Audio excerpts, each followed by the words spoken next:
Trustees to order at 6 p.m. on May 16th, 2024. Let the record show that a quorum of board members is present, that this meeting has been duly called, and that notice of this meeting has been posted in accordance with the Texas Open Meeting Act, Texas Government Code, Chapter 551.071 through 551.089. Good evening, board members, district staff, and members of the audience. We will begin this meeting as we do every meeting. You are free to join me in standing as I lead us in a word of prayer followed by the Pledge of Allegiance and the pledge to the Texas flag.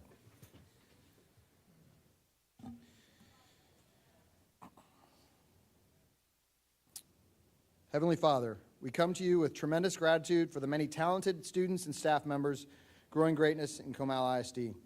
We are thankful and excited for our graduating seniors and ask for them to be blessed with sound judgment as they begin the next part of their life's journey. Please continue to keep our school community safe during the season of celebration.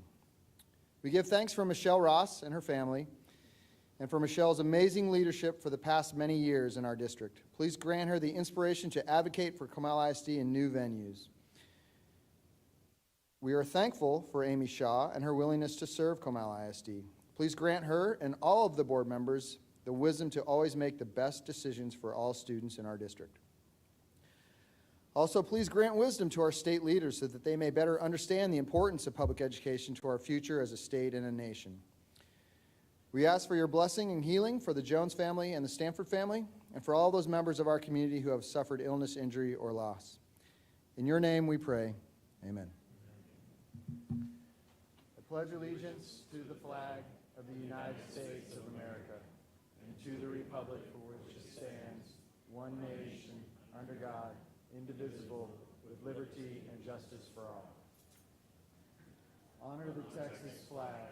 I pledge allegiance to thee, Texas, one state, under God, one and indivisible.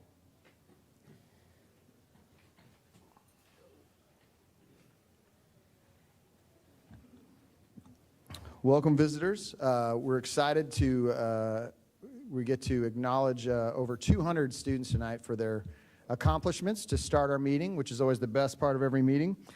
And this meeting is a little bit different because we are going to swear in some new trustees at the start of the meeting. And so a little bit slightly different order today, but we'll get moving on here. As a district, we dedicate all our efforts and resources to our motto, growing greatness. The board uses this motto to guide all deliberations, decisions, and actions. You will get to see all deliberations, decisions, and actions of the board in open session, with the exception of some items which may be discussed in a closed session as stipulated in the Texas Government Code, Section 551, commonly known as the Open Meetings Law. These items typically deal with personnel matters, consultation with our attorney, and real estate. For the record, the board members present are David Krasinski, Amanda Jones, Tim Hennessy, Courtney Biasotti, Jason York, and myself, Russ Garner. We constitute a quorum and may conduct business on behalf of the district. Before moving on to the next agenda item, I would like to remind you that the board will accept comments from citizens of the district and from district employees. Persons wishing to speak during public comment audience participation must have completed a form for this purpose and placed it in the designated location prior to the opening of the meeting. When the board addresses agenda item number 6, public comment audience participation, you will be invited to the podium to speak to the board. The first agenda item is number 2, the oath of office. I'm going to turn it over to Mr. Steve Stanford. And our 2 board members that need to take the oath can head on down. Good evening, Mr. President, board members, Dr. Chapman. Tonight we will be administering the oath of office to our newly elected trustees, Mr. Tim Hennessy from Single Member District 1, Ms. Courtney Biasotti, Single Member District 2, and Ms. Amy Shaw, Single Member District 5. To administer the oath of office for each trustee this evening, we have with us His Honor Judge Dib Waldrop of the 433rd District Court. So we will administer the oaths individually, starting with Mr. Hennessy, followed by Ms. Biasotti, and then Ms. Shaw.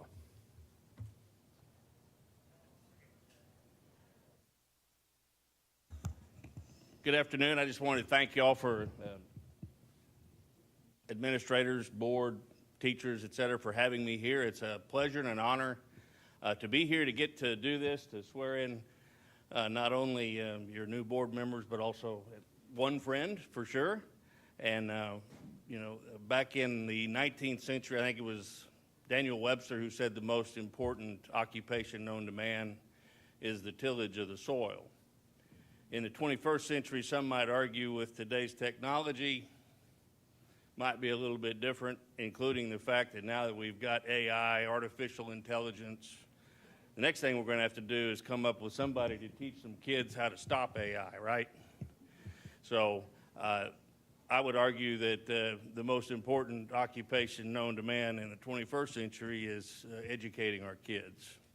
And so y'all have a tough job, but with that being said, commend you for your election and your willingness to serve, and thank everybody for, as well, inviting me to be here tonight. So, thank you.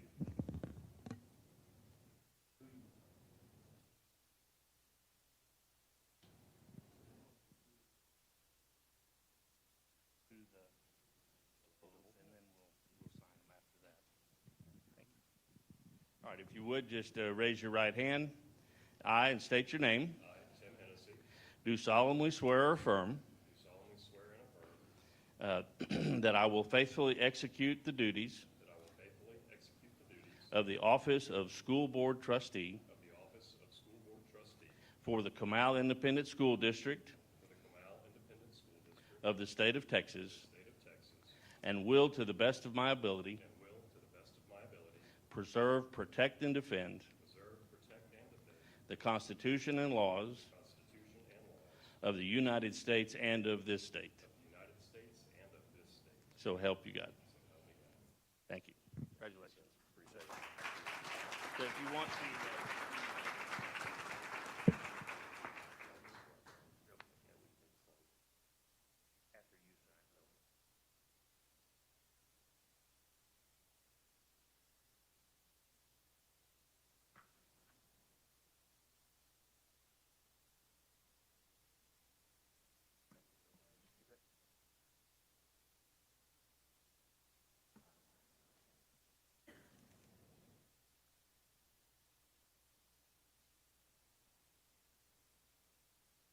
Courtney? All right. You'll just raise your right hand. I state your name. I, Courtney ISD, Do solemnly swear or affirm do solemnly swear that I will faithfully execute that I will faithfully execute the duties of the duties of the office of School Board Trustee the office of School Board Trustee for the Comal Independent School District for the Comal Independent of the State of Texas, of the State of Texas, and will, to the best of my ability, and will, to the best of my ability, preserve, protect, and defend preserve, protect, and defend the Constitution and laws the Constitution and laws of the United States of the United States and of this state. and of this state. So help me God. So help me God. Congratulations again.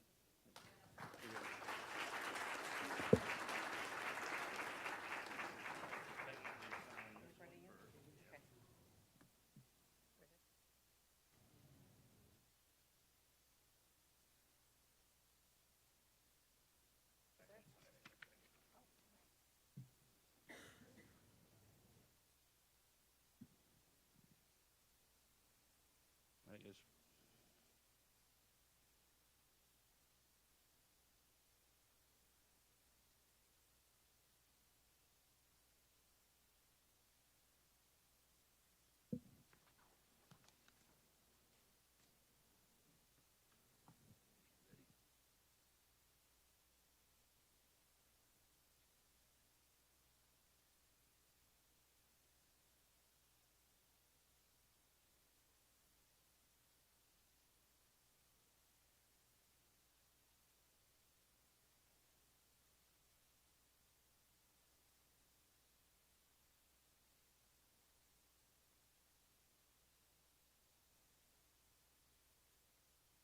All right.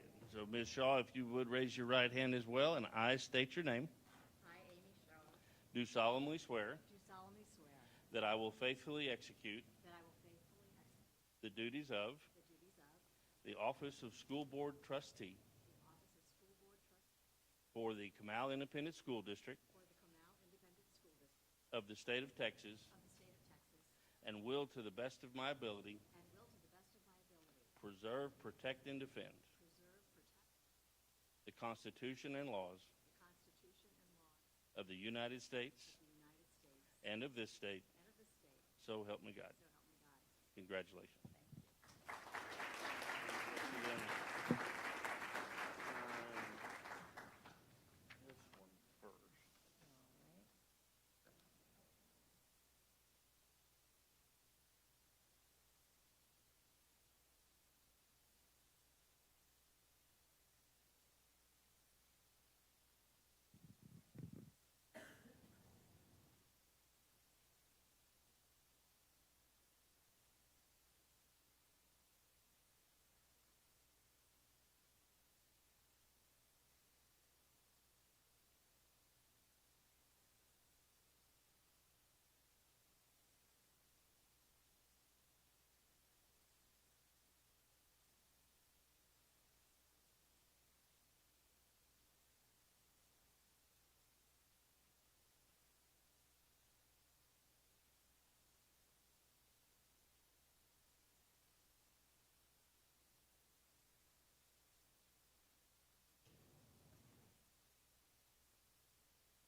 The next item on the agenda is number 3, board recognitions. Mr. Steve Stanford.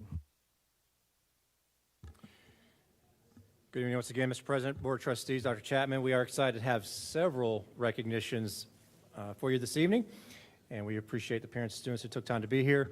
Parents, please know that as we call the various groups up, that you will have an opportunity to come up to the front and get a picture of your student. You don't have to get it from the back row, so we will let you get that this evening. So we're going to begin by recognizing our National Merit Finalists and Scholars. Currently, Comal ISD has 3 National Merit Scholars and 2 finalists this year. A finalist is named a scholar after being matched with a National Merit Scholarship. Of the 15,000 finalists, just under 8,000 become scholars. One of the scholars being recognized tonight has matched with a corporate-sponsored merit scholarship, while 2 received $2,500 National Merit Scholarship. 2 of our finalists are still in the scholarship matching process, which continues through the summer.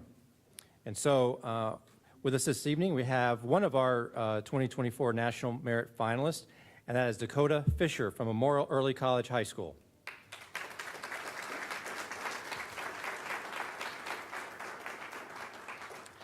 And then our 2024 scholars are Trajan Falk from Smithson Valley High School.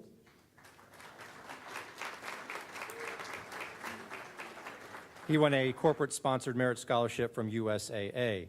And then we have Charleston Hogue from Davenport High School.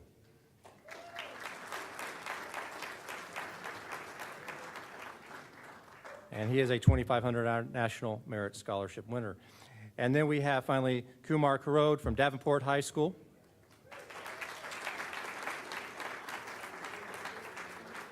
And he is also a $2,500 National Merit Scholarship winner. Parents, if you want to come up and get a photo, welcome to do so at this time.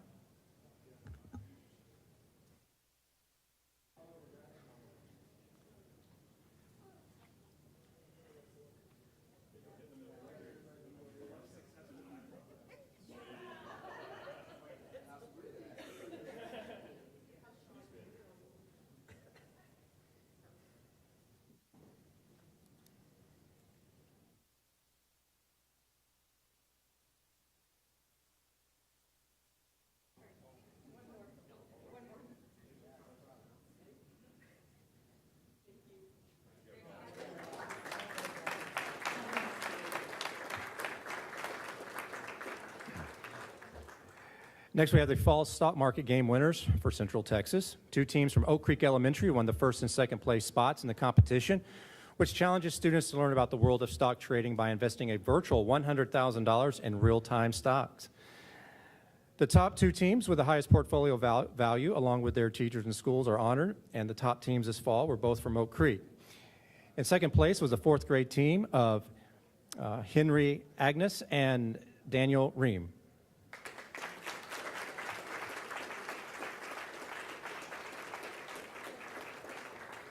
And the first place team was 5th grade team of Elizabeth Bolsinger, Raylan Easter, and Ada Dorsey.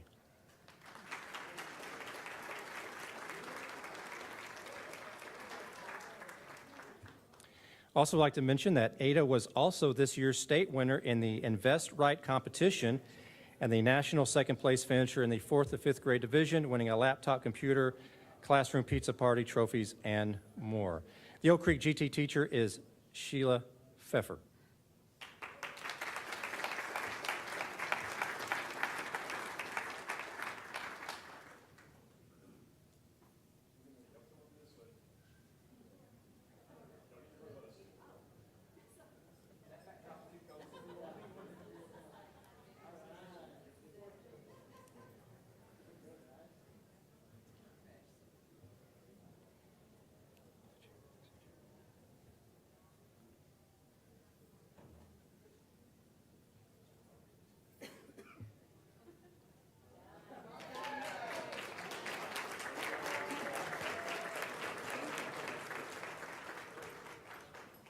Next, we want to recognize 2 Cyber Patriot teams who were invited to participate in the San Antonio's Mayor Cyber Cup.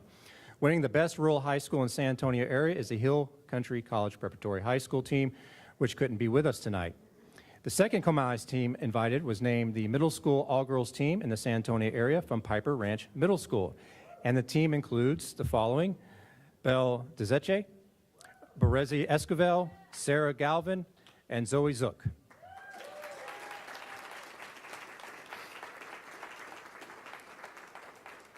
And the team's coach is Stephanie Sapp.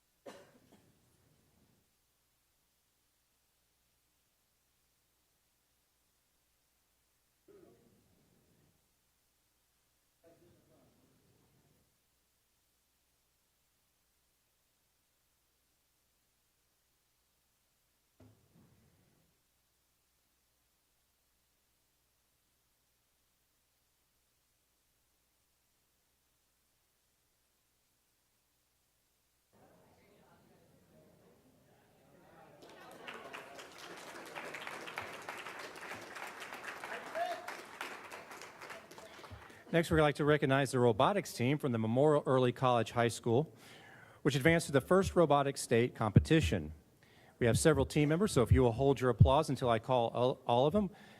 With us this evening, we have Zen Ayala, Isabella Cavazos, Aaron Chittenden, Adeline Cobble, Cash Dodson, Kay Dressing, Aiden Estes, Lawrence Fellbaum, Abigail Finn, Grayson Furchow, Everett Garrett, Michael Gallia, Joshua Hamilton, and Stephen Hernandez.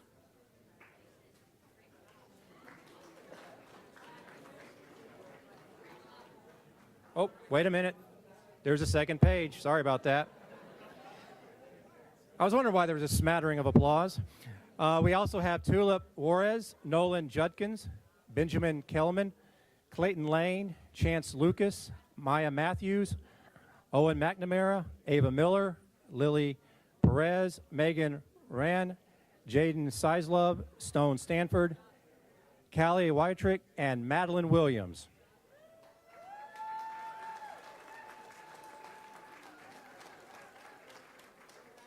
And their coach is Mason Cardiff.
Good. So next we have some journalism awards.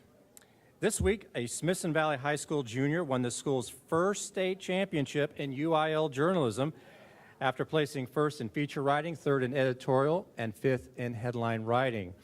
She received the first place trophy for the 5A journalism team and also earned Best in Texas honors, and that is Bethany Mann.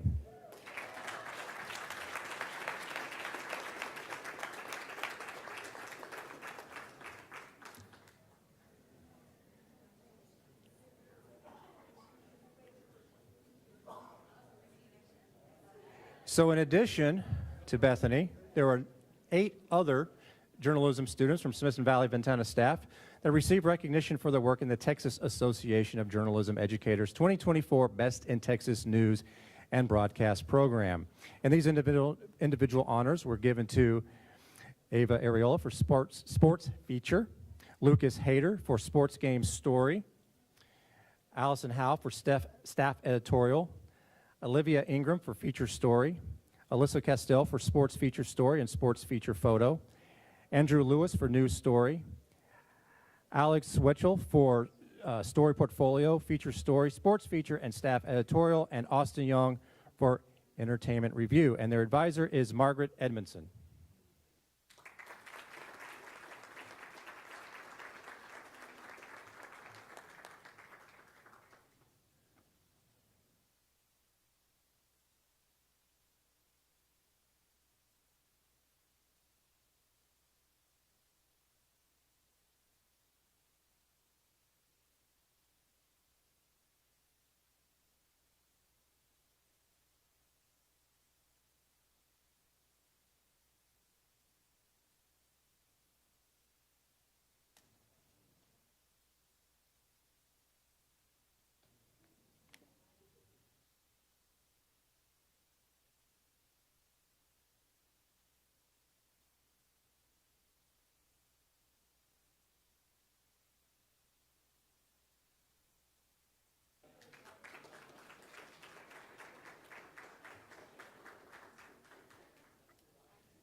So we're now going to turn our attention to athletic programs which competed at the state level recently, starting with golf. In the 4A UIL competition, the Davenport High School girls team brought home the bronze medal. And this team includes Belle Asbury, Amber Bassett, Madeline Pate, Alana Vasquez, and Molly Woods. And in individual play, another bronze medal was earned by Kyle Doolittle, and their coach is Trey Woods.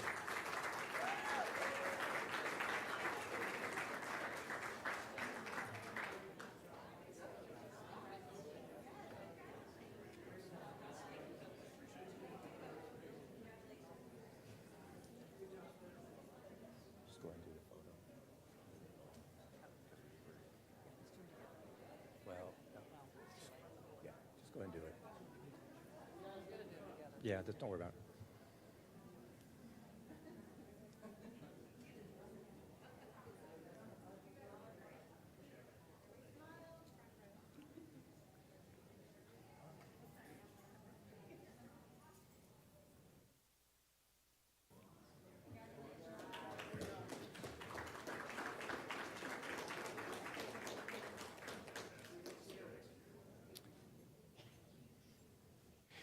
And in the 5A state competition, 2 students competed in the girls tournament, and we have Sayers Allen from Smithson Valley High School and Dresden Bounds, a freshman at Piper High School, who won the silver medal.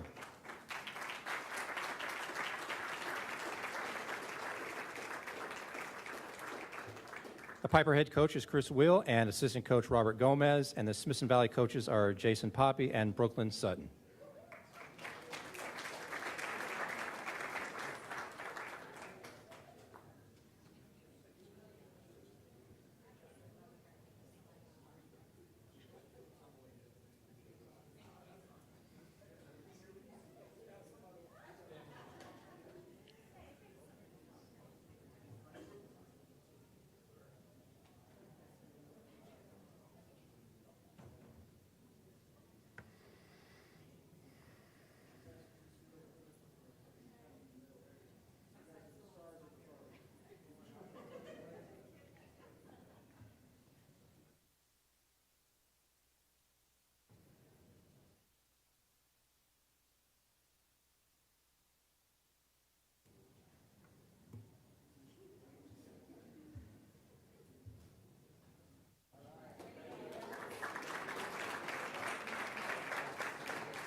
So topping off our golf season is the 5H state champions from Smithson Valley.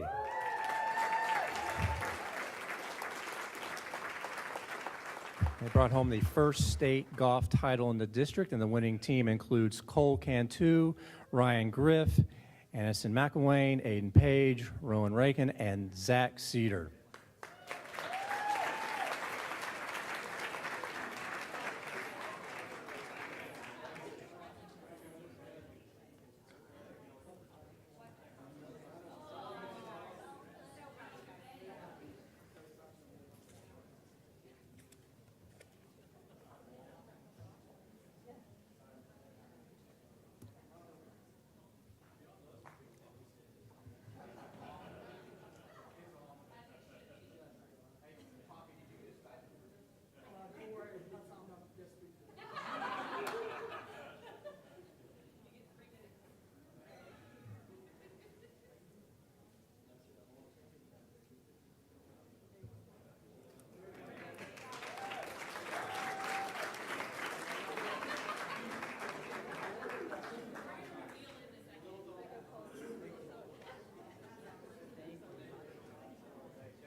So now we're going to turn to track. In 4A, both Canyon Lake and Davenport competed at the state meet. And so from Canyon Lake, we have with us this evening Aaron Lightfoot, and who won 4th in the 400 meter, and Coach Sammy Thur.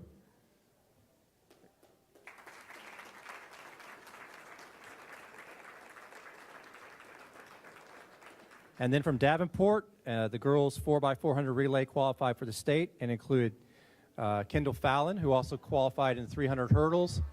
And we have Ryan Kovacs and Coach Brandon Davis.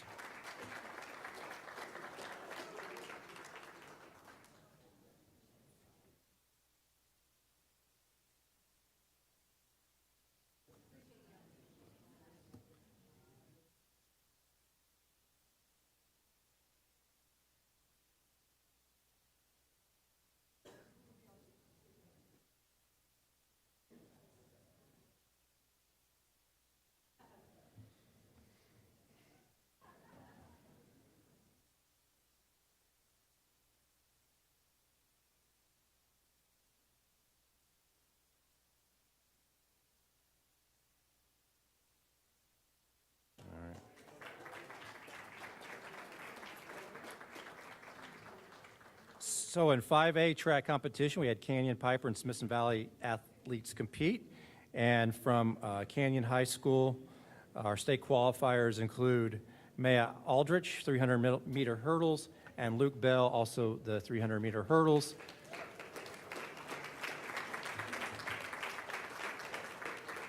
And we have Coach Glenn Gomez and Assistant Coach Steve Fiala. And then from Piper High School, our state qualifiers, we have this evening are Tanya Adams in the 4x100 and 4x200, Gentry Boykin in the 4x100 and 4x200, and Mishaila Briggs also in the 4x100 and 4x200, and Coach Bo Kilpatrick.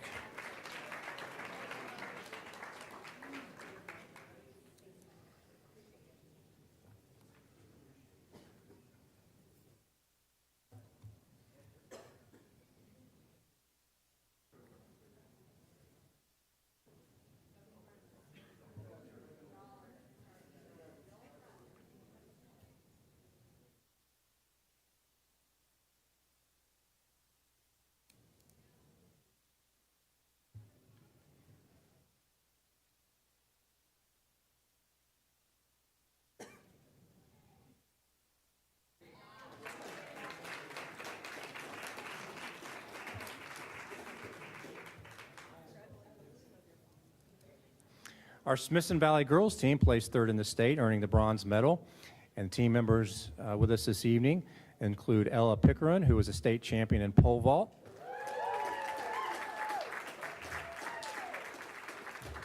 We have Mia Perez. Jasmine Singh was a bronze medalist in the 400-meter race. In the 4x100-meter relay, we have Chris Landecker, Aviana Miller, Macy Moody, Jasmine Singh, and Peyton Todd.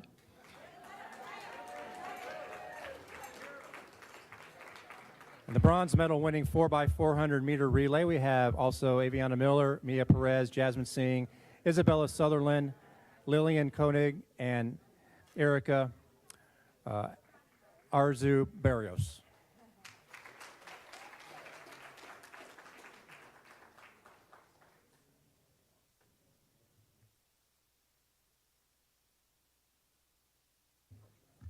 Oh, and the Smithson Valley High School coach is Bryn Jones, who was also named the Girls State and Sectional Track and Field Coach of the Year.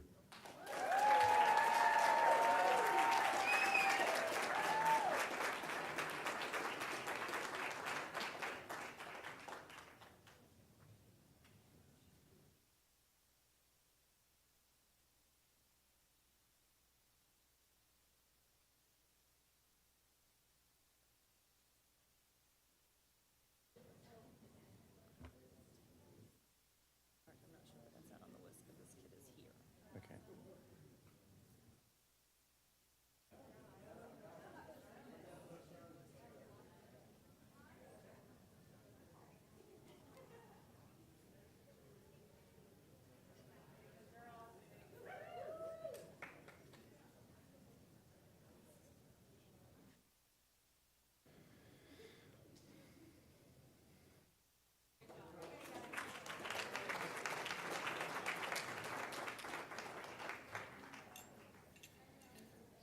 Next, we have our Smithson Valley boys track athletes who qualify for state. And they include Jackson Maynard in the discus. And in the 4x100 meter relay, we have Connor Drott, Liam McGee, Caden Sprawling, Bradley Sowersby, and Gavin Kantorek.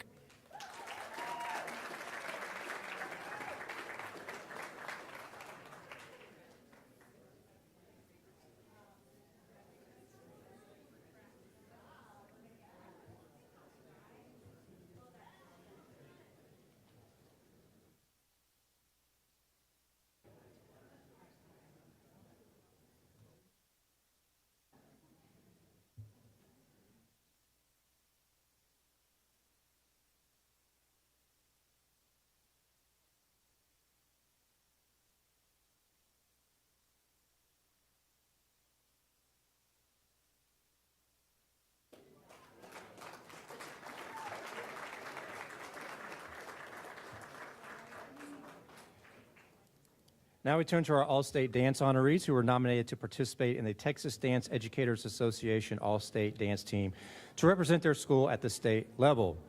With us this evening, we have Nikki Perez from Davenport High School and Celia Suarez from Canyon Lake High School.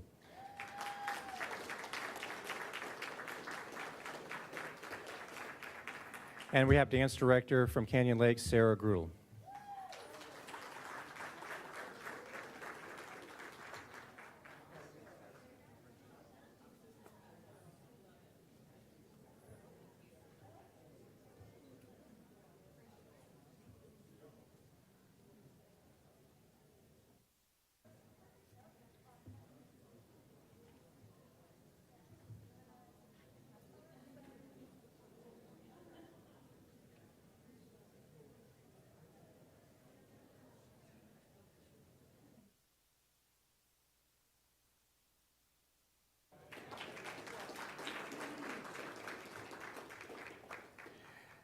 Next, we have this year's VASE art winners, including the Greatest Honor Gold Seal winners.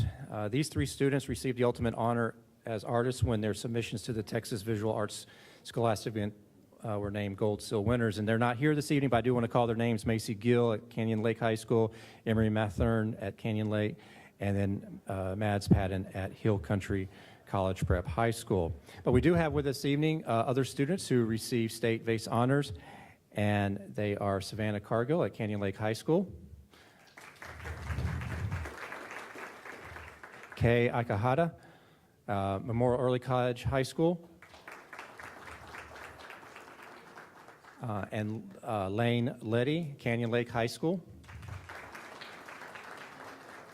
Nick Masters, Canyon Lake High School, Randy Selzer, Canyon Lake High School, and Evelyn Warmont, Canyon Lake High School.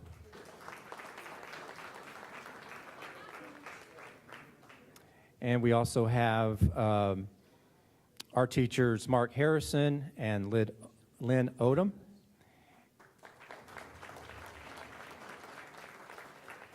And Zoe Harrison from the VFW.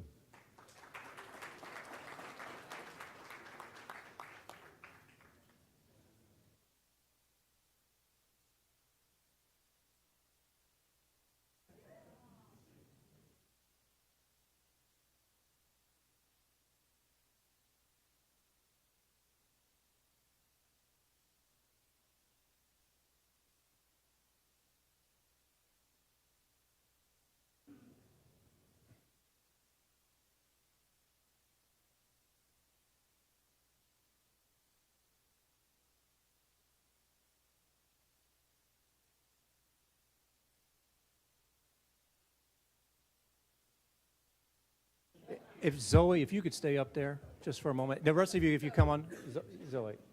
Yeah, if Zoe, everybody come down except Zoe. I apologize. It was written on my card wrong. Actually, Zoe, I apologize. Zoe is actually our 2024 VFW Patriotic Art Contest state winner from Davenport High School.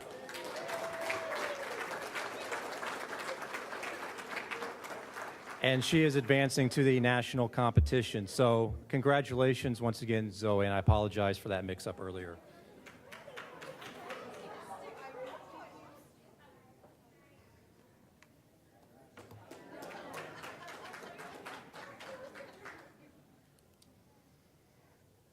All right.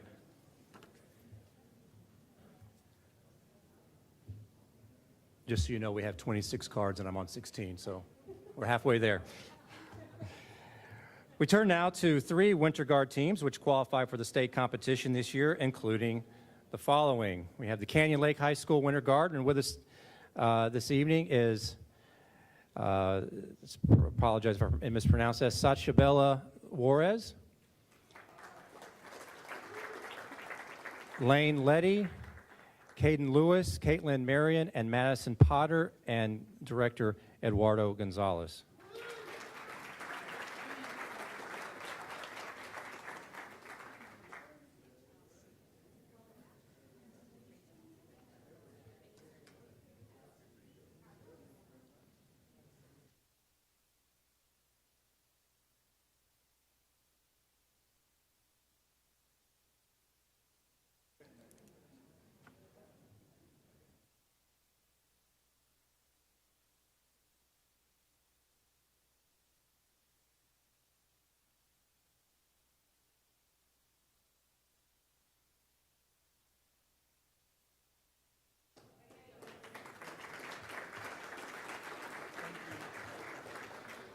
Next, we have our Davenport High School Winter Guard. That's Lydia Alsbach, Reba Blunt, Credence Gardner, Elena Garcia, Yanni Garcia Cole, Adriana Islas, Viviana Islas, Morgan Lavich, Addison Louder King, Arabella Lohman, Jordan Myers, and Lily Scheck, and Director Jeffrey Keys.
And to round out Winter Guard, we have students from Smithson Valley High School Winter Guard, which was awarded the bronze medal, and they include Dalen Blake, Michaela Colazzo, Olivia Dean Diaz, Gracelyn Garcia, and Gabrielle Chloe Melendez.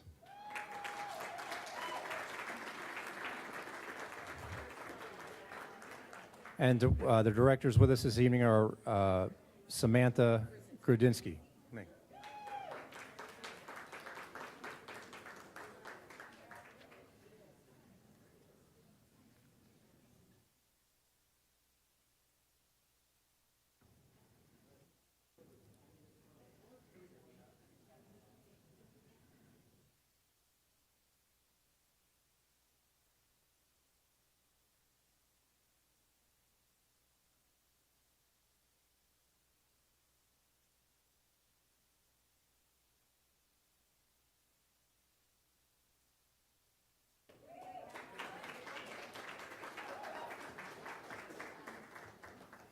Okay, our final student recognitions of the evening honors FFA teams which compete annually in career development events, or also what's called CDE events. This year, Comal ISD has 3 state champion teams advancing to the national competition this fall. We want to honor these teams first, followed by each of the state qualifying teams per campus. And so our first state champion is the Wool team from Canyon High School. And with us this evening, we have Marshall Ellers, Callie Henderson, who placed second individually, and Cassidy Henderson and their coach, Lance Jonas.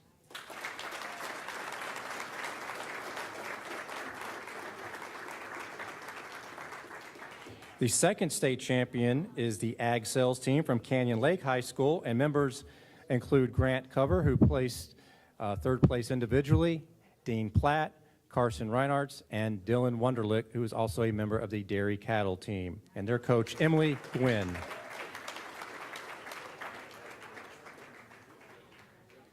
And our third state champion is the Milk Quality and Products team from Smithson Valley High School.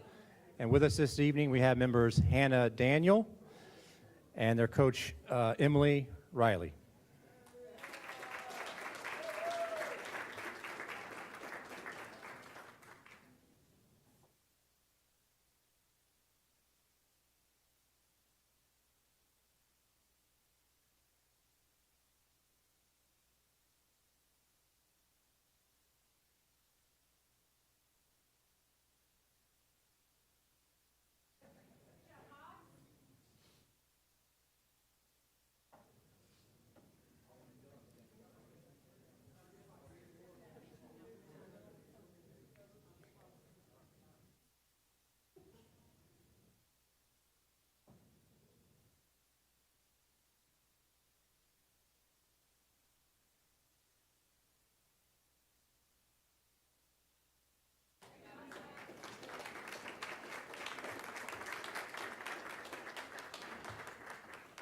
Next, we'll recognize our FFA qualifiers, state qualifiers. So Canyon High School had an additional 6 CDE teams qualify for state competition with its food science team, ag communications team, and livestock team placing in the top 10. So this evening we had with us, we have Paige Bedgood from the ag communications team, Case Brown, the milk quality team, Abigail Chloe, the agronomy team, Rylan Freck, the milk quality team, Erica Mazanin, a livestock team, Belle Porth, agronomy team, Charlie Schumann, the milk quality team, Addison Wiley, ag communications and livestock team, Brooklyn Wiley, livestock team, and Peyton Wireball, the food science team, and the milk quality team. And coaches are Keith Wiley, Kaylee Musgrove, and Julianne Friesenhahn.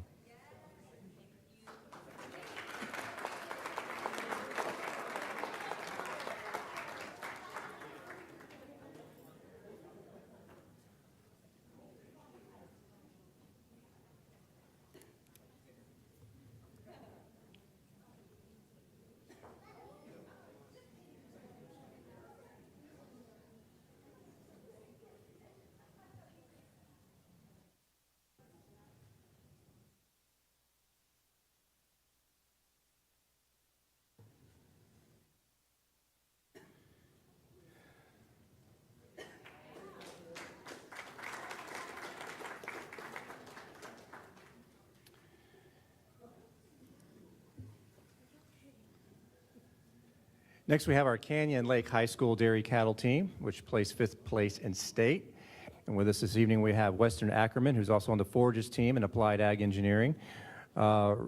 Race Brown, Dairy Cattle team, Chrissy Feller, also on the dairy cattle team, Gabby Forey, forages team, Ellie Hammonds, dairy cattle team, Jaden Van Osdel, applied engineering also, and Riley Wunderlich, also on the forages team. And then we have their coaches, Morgan Wiebel and Garrett Shotty, and Alyssa Hoskins.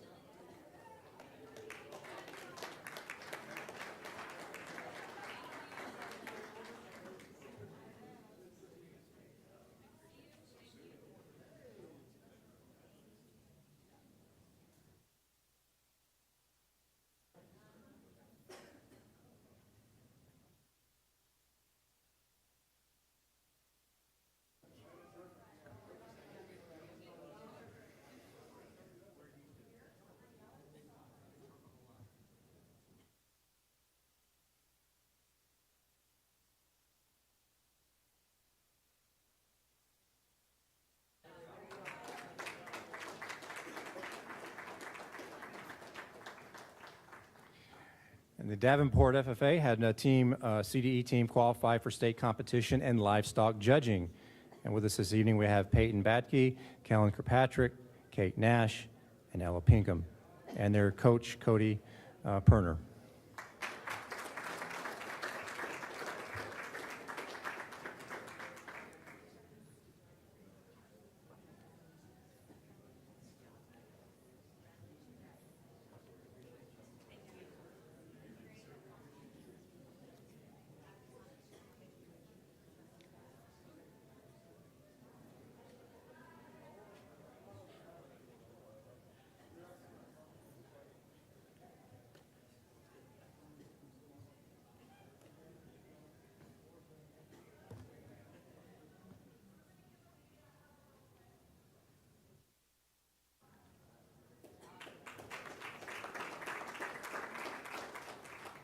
And our final FFA group is from Smithson Valley High School, which had 3 additional CD teams qualify for state competition. And with us this evening, we have Kaylee Carmichael from the floricultural team, Marley Good, floriculture, Brooke Howell, wool team, Isabella White, floriculture, and Avery Wood, also floriculture. And we have their coaches, Erica Nicky, Aaron Bream, and Emily Riley.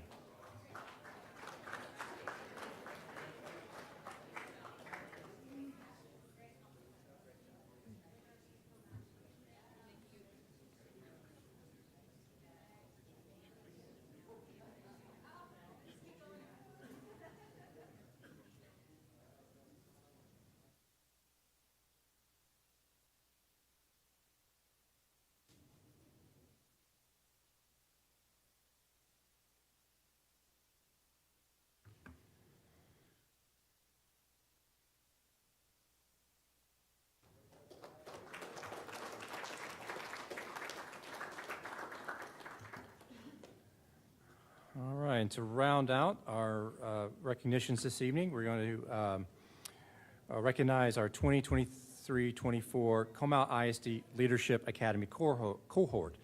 The purpose of the Comal ISD Leadership Academy is to grow aspiring leaders from within and prepare current Comal ISD educators for next steps in district leadership opportunities. The cohort has met once a month on Wednesday evenings for the entire school year, and we are proud of their dedication and success here in Comal ISD. So, members here this evening are Christine Avery, Amy Chapman, Amber Hansen, Tori Head, Anna Jenkins, Jamie Johnson, Letitia McIntyre, Beth Mang Thompson, Kathleen Patch, Kristen Pavlich, Kelly Chate, and Talia Welch-Patak.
And finally, we would like to present our very first pipeline to principalship cohort.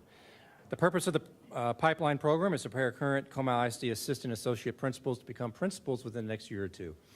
Our group of 10 pipeline members has met monthly since October to engage in leadership development, learn from department directors, and collaborate on the many responsibilities of the principalship. We are proud of their commitment and dedication to professional growth. And so congratulations once again to this inaugural pipeline to principal cohort. And we have with us this evening Megan East, Nicole Gonzalez, Shane Land, Wendy Langlenoy, Kristen Leising, Lucille Stocker, Melissa McElwain, and Russell Dagey.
And board, that concludes our recognitions.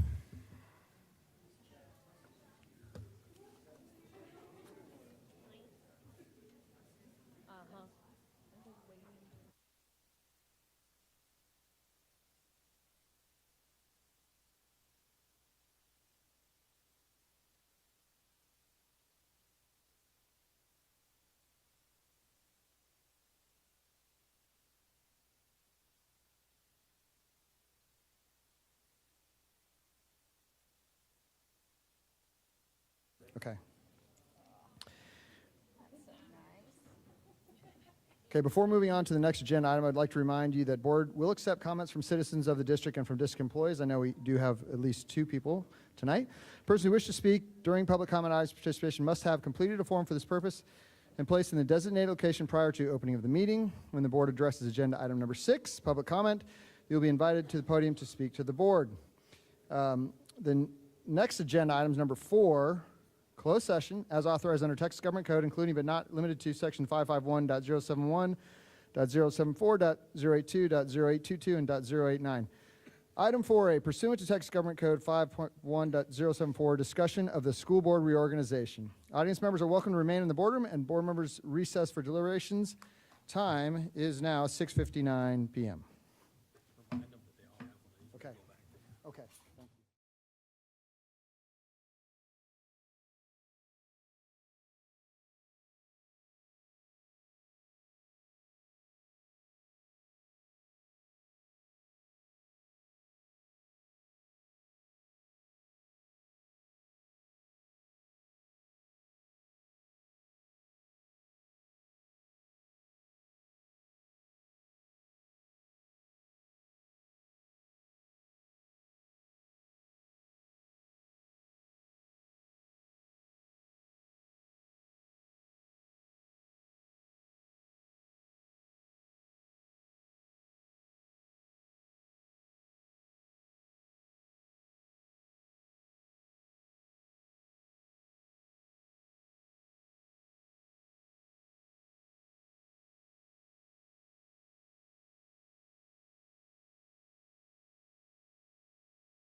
We are back on the record in open session, having returned from closed session. The time is now 7:57 p.m. Let's see. Action items. The next item is 5A, reorganization of the school board. I'll turn it over to Dr. Chapman. Yes, sir. Thank you. At this time, does the board have any nominations for board president? Mr. Superintendent, Yes, sir. I nominate Mr. Russ Garner for president of the Comal ISD Board of Trustees. I make the motion. Nomination cease. Okay, we have a motion. The nomination ceased. All those in favor? Oh, we need a second. Well- Second. Well, we can, okay, Now all those in favor. second. This is not what I was supposed to say. This is not my script. We're good, moving on. I second the motion. Okay. We have a second. All those in favor? Okay, motion passes. Congratulations, Mr. Russ, being board president for the 2024 school year. Okay.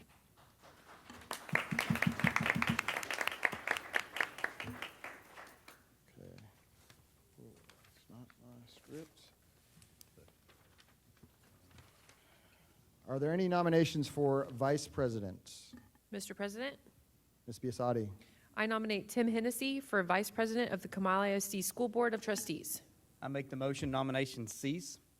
I second the motion. Okay, all those in favor of Tim Hennessy for vice president?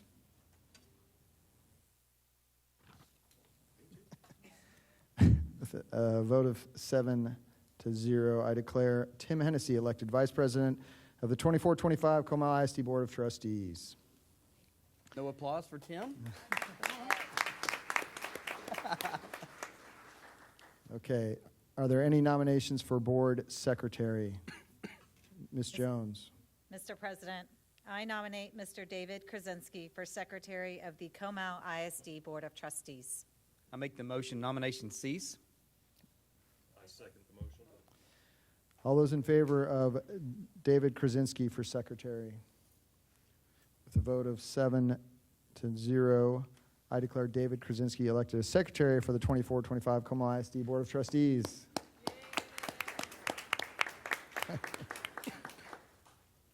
Do I have any nominations for board treasurer, Mr. Krasinski? I nominate Amanda Jones for treasurer of the Comal ISD School Board of Trustees. I make the motion. Nomination cease. I second that motion. All those in favor of Amanda Jones for treasurer? Vote of 7-0, I declare Amanda Jones elected as treasurer of the 24-25 Comal ISD Board of Trustees. All right. Okay. The next agenda item is number 6, public comment, audience participation. I do appreciate those members of the public who have waited much longer than normal to get to this portion of the meeting. Persons who wish to speak during public comment must have completed a form for this purpose and placed it in the designated location prior to the opening of the meeting. Ms. Comstock, I have 2 forms, is that correct? Okay. There we go. Before we begin, I remind our audience members of the board's procedures for handling public comment. Anyone interested to speak in person during public comment, audience participation, must have completed the form and listed the topic they wish to discuss prior to the meeting. Each speaker will be allowed to speak once and will be allowed a maximum of 3 minutes to address the board, dictated by board policy BED local. Because the board wants to hear from as many as possible while also keeping the meeting running efficiently, groups of more than 5 who want to speak on a particular viewpoint on a topic should appoint one person to speak on behalf of their group. Please remember that the board cannot deliberate on any subject that is not included in the agenda for this meeting. Board members will listen to comments but will not respond or answer questions. We also ask that you not discuss students who are not your own child. The timer will begin on the screen in front of you and will begin when you arrive at the microphone to speak. Again, the speaker's presentation will be limited to 3 minutes. Where did I put this? Where did I go? Oh, right in front of me. Okay, our first speaker tonight will be Mr. Mason Brand.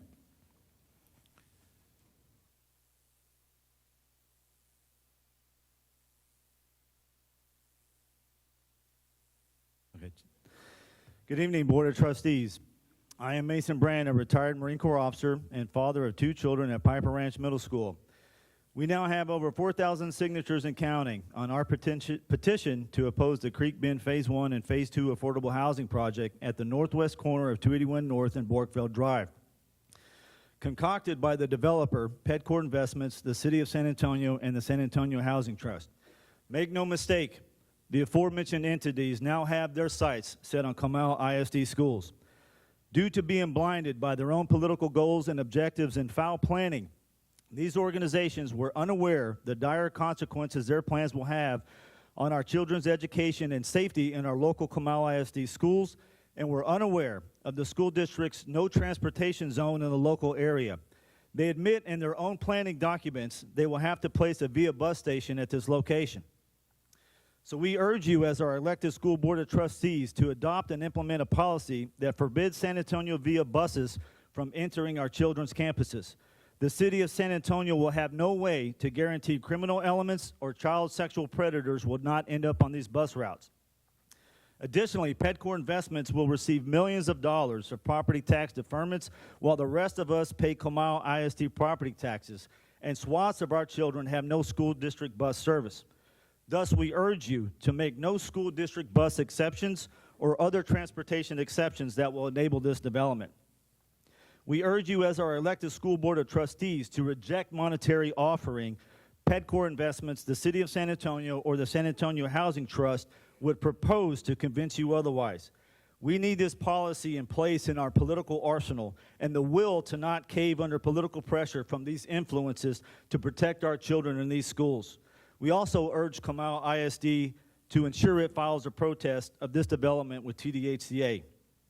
Perhaps it is fitting, perhaps it is fate that our Piper High School mascot is the Warriors and dons the Spartans' warrior helmet as our logo. For those who know history, the brave 300 Spartan warriors stood against an encroaching Persian Empire on geography and cliffs known as the Hot Gates, as the Persian Empire set its sights on the Spartan and Greek communities. One of the brave 300's keys to success when they made their stand was their phalanx. So I say, let the cliffs of Borkfeld Drive and 281 North be our hot gates. We're forming our political phalanx. Comal ISD is our Greece, and we are your Spartan warrior community. Stand together with us. Help us hold this line and make this policy. Thank you. Okay, thank you, Mr. Brand. The next speaker tonight will be Ms. Melissa Reinartz.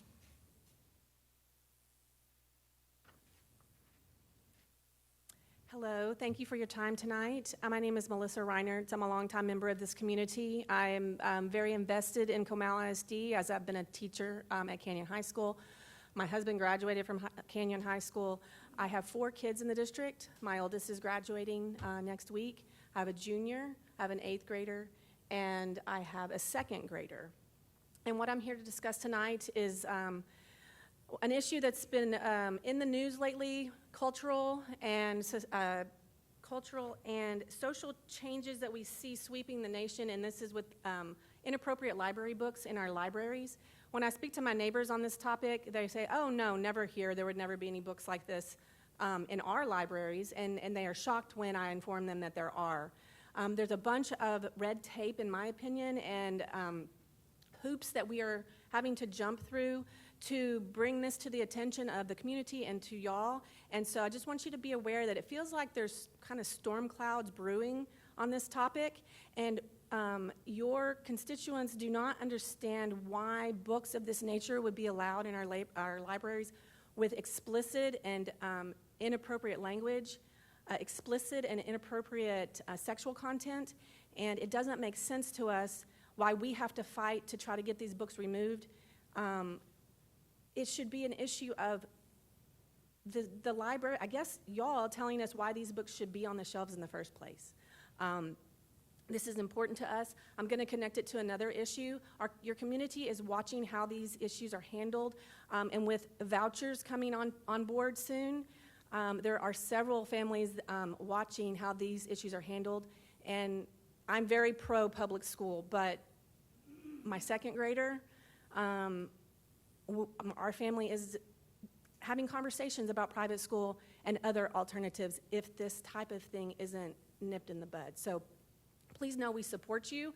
We have your back. We want to fight for this. This is something we're willing to fight for. And trash on our in our libraries is just not an acceptable thing for us. Thank you. Okay, thank you, Mr. Reinhardt.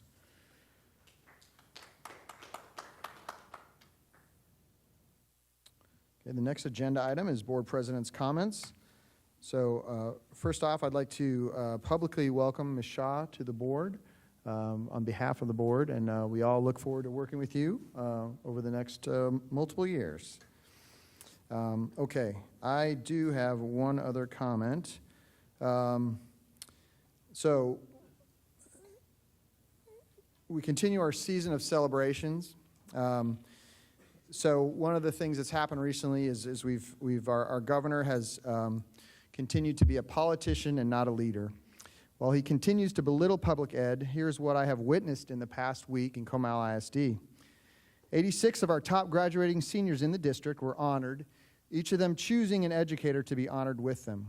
In describing their honored educator, all of the students spoke about the relationships forged, the many ways these educators went above and beyond to help these students through their educational journey and their life journey. At our Night of Stars banquet, 35 principals honoring their campus teacher of the year, each of them full of emotion and passion as they described the impact these superstar educators made in their campus. At our Life Bridge ceremony, Life Bridge completion ceremony, one young adult helping her peer make his way across the stage, and then later surprising her principal with flowers and expressing her love and gratitude. Public ed in Comal ISD is growing greatness through thousands of relationships. The governor can withhold funds and critique public education and spread falsehoods and outright lies about public education, but he can't break our spirit, and he can't impact the greatness grown by our educators, the positive impact they've made on so many lives. He can't take away all the amazing accomplishments of our students who we honor tonight. Our wall of champions is quickly filling up. We're going to need more wall space soon. And with all of those students we honored at every board meeting. We're about to go through the most difficult budget season in recent memory in public education, but we will continue to thrive because of the relationships built and the accomplishments of each of our students, regardless of the governor and all of our state politicians' failure to lead. So that was my little personal pep talk that I thought I'd share with you tonight. All right. The next agenda item, number 8, Superintendent's Reports and Board Information and 8A Facility Maintenance Annual Update. I'm going to turn it over to Mr. Malcolm Mulroney.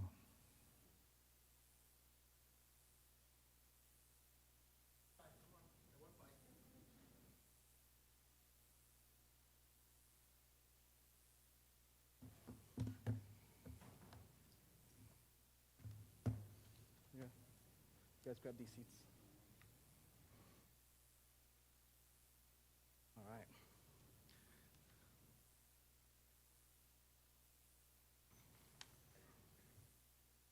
Okay. All right. Thank you, sir. Dr. Chapman, members of the board, it is my privilege this evening to present the Facility Services Update for the year. It's also just about a year since I've joined the district, and it has been an experience second to none, getting to know these guys and the incredible facilities that we have across the board. So as we kick off, just looking at our portfolio of schools, we have 20 elementary facilities, with elementary 19 and 20 coming online this year. That brings our total to 1.7 million square feet in elementary school space. It's a massive undertaking. The big thing there is that a lot of these schools were built between 2002 and 2012. A lot of people don't realize that, but before elementary 19 and 20, Comal Creek and Ferrier Spritzer, the school back from there was Mountain Valley, 2012. So it went a decade. So that gives us an average age for our elementary schools of 17 years. And that's a critical number, because that impacts a lot of the systems these guys work on every single day, from paint to carpet to HVAC to plumbing. As stuff starts to age like that, it doesn't run as well as some of the new stuff. So that's a big challenge.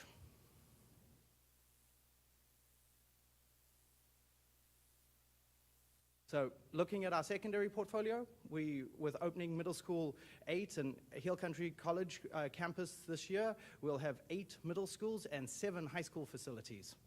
That brings us up to 3.46 million square feet at the secondary level. Obviously, the spaces here get a lot more complex as we introduce science labs, gyms, auditoriums, a lot more of those large, complex spaces. And so you can see that square footage goes up. But here we do have a number of newer buildings with the 2 high schools, Davenport and Piper Ranch, and then the 2 middle schools, Danville and Piper Ranch Middle, being built since 2015. So that gives us a weighted average age. What I say weighted, well, that's taking into consideration some of the high schools have had additions and renovations to it. So that doesn't necessarily count the whole of Canyon being at its original construction age. So that weighted average age of 12.15 years. But again, you're getting into that plus 10 years age. Systems are starting to take some wear and tear. And like I said, that's a weighted. There's obviously a lot of systems out there like the Canyon Chiller that just threw us a surprise. There's a lot of systems out there that challenge us every single day. So that's a total of 5.1 million square feet that these guys maintain and look after. And that was all under the priority facility growth and planning. That there is the strategic goal that we look at, and that's the Comal ISD will strive to provide clean, safe, and comfortable learning facilities which enhance the educational process. That's a key component to it. We're not just changing light bulbs or getting HVAC. We understand that every time a kid walks in our school, they're experiencing learning. We want them to show up wanting to come to school in the best capacity we can. So these guys understand that that work that they do tirelessly, the crew that was out at Robert Verde till past midnight last night getting that water line repaired, understand they need to do that work so kids can come to school in the morning. So we do that under 2 primary objectives. The first one is understanding what we have, building systems and evaluations. Secondly, you'll hear a lot tonight about preventative maintenance. Once the school year starts, how do we get ahead of that? How are we out there during the summer trying to get ahead of that preventative maintenance schedule? And then how do we prepare for long-range planning? Because we know the growth is going to come. We know that we're going to be opening new buildings. How are we preparing for that? Then our bread and butter, which is the work order system, how we're training on that, how we're communicating that, and then how we're getting better with it.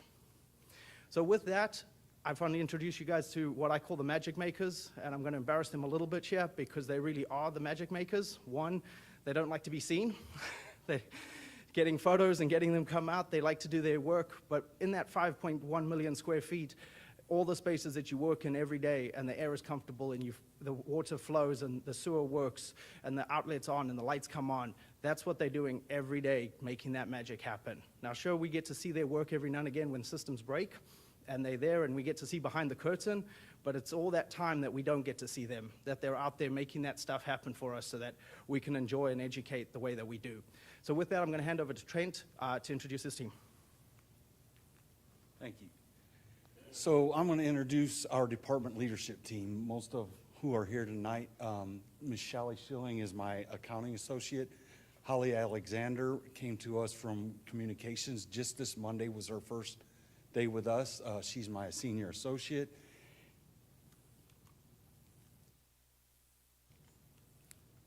Rory Haker is in charge of my mechanical HVAC. He has six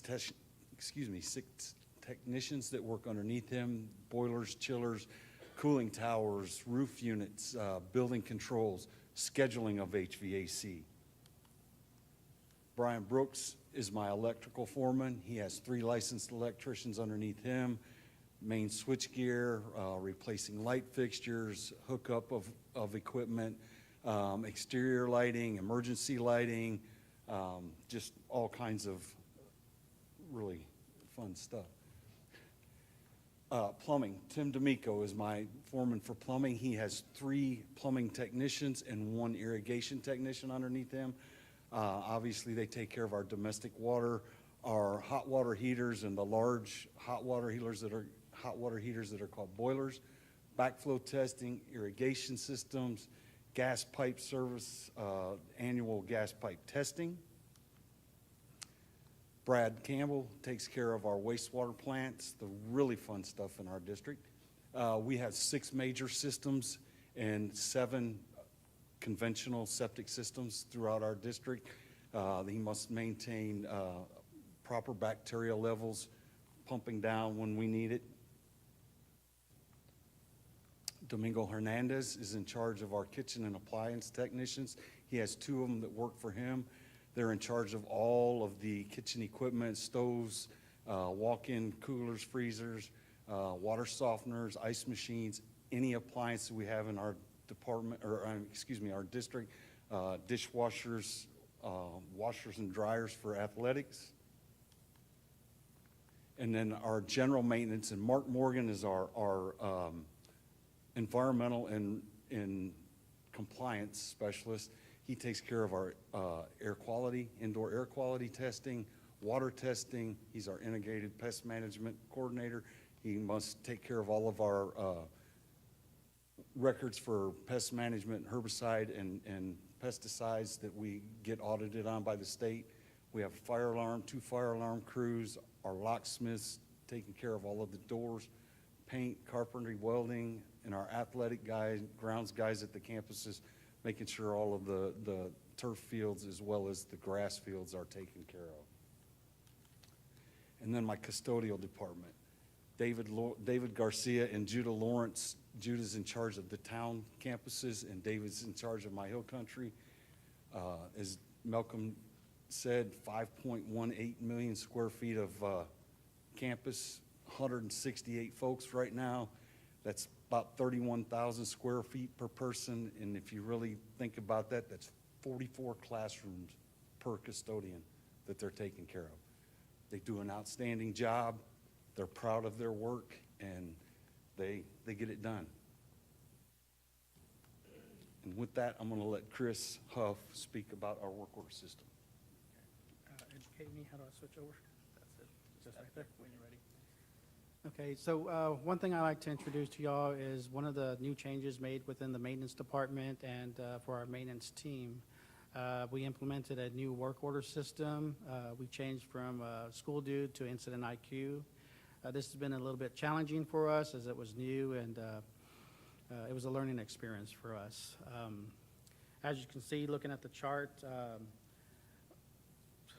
let me see if I can go a little slower. So between July 23rd and March 24th, our maintenance team has improved our time for managing and updating our status of our work orders from 9.7 days.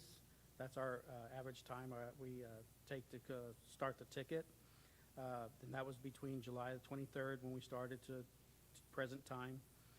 January 1st to May 1st, that improved from 9.7 days to 6.5 days, just to update and make sure that we're doing that on a regular to communicate with the schools and staff.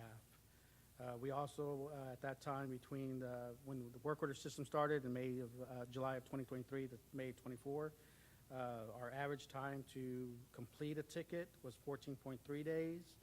And that's changed to from January of 24 to present time down to 10.3 days to go ahead and complete those tasks. This is a learning curve. Our guys have been training and getting used to the system and making an outstanding change to just get familiar with the system and be more efficient with it. So for our work systems, we implemented a couple of categories. You'll see that for our facilities improvement, we added that to kind of track both funded and unfunded requests, also to keep track of campus projects from volunteers. The implementation was to help improve and collaborate between the maintenance department and our campuses. One of the other categories that we implemented was exterior door workflow. What that allows us to do is to better track work orders that are submitted for exterior doors that we have issues concerning the safety and so forth of the school. It is, like I said, it's a new system for us. Our guys have done an outstanding job to learn it, and our next steps is to continue to train and our team and to update tickets and work orders and reports. Well, that way, just so we can communicate with the school a lot better. And Chris is being way too modest about that. They introduced a new work order system, and as my grandfather told me, you're only lost if you know where you're supposed to be.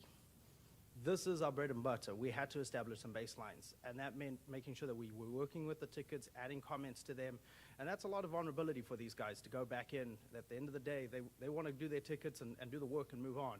Documenting it is tough, and these guys have done exceptionally well stepping up to that. The other one is they pivoted. I threw them the idea of the facility improvement request. We got to know when these requests come in. Somebody wants to paint something, build something, do something on the campus. We need a record of that. We pivoted, they added it to the system. We started having some trouble with exterior doors. We pivoted, made adjustments on the fly.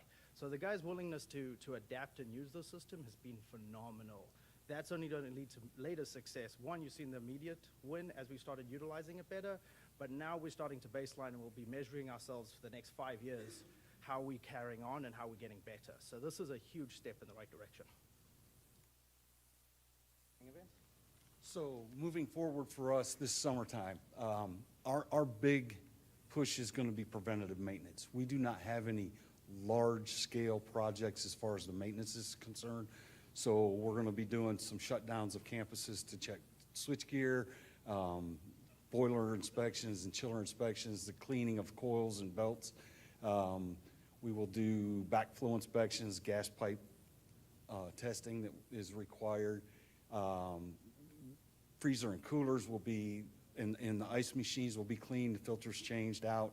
And then our wastewater, Brad's going to be doing some flow meter calibrations, pumping of grease traps in septic tanks that we have. And also he's got to maintain the bacteria in them plants. It's a different story when there's not students. So yeah, he'll be taking care of that. Weed control and pest prevention on campuses. Our fire alarm suppressions systems have to be inspected each year. We have some painting going on at some of the campuses that have requested it to help beautify the inside of the campuses.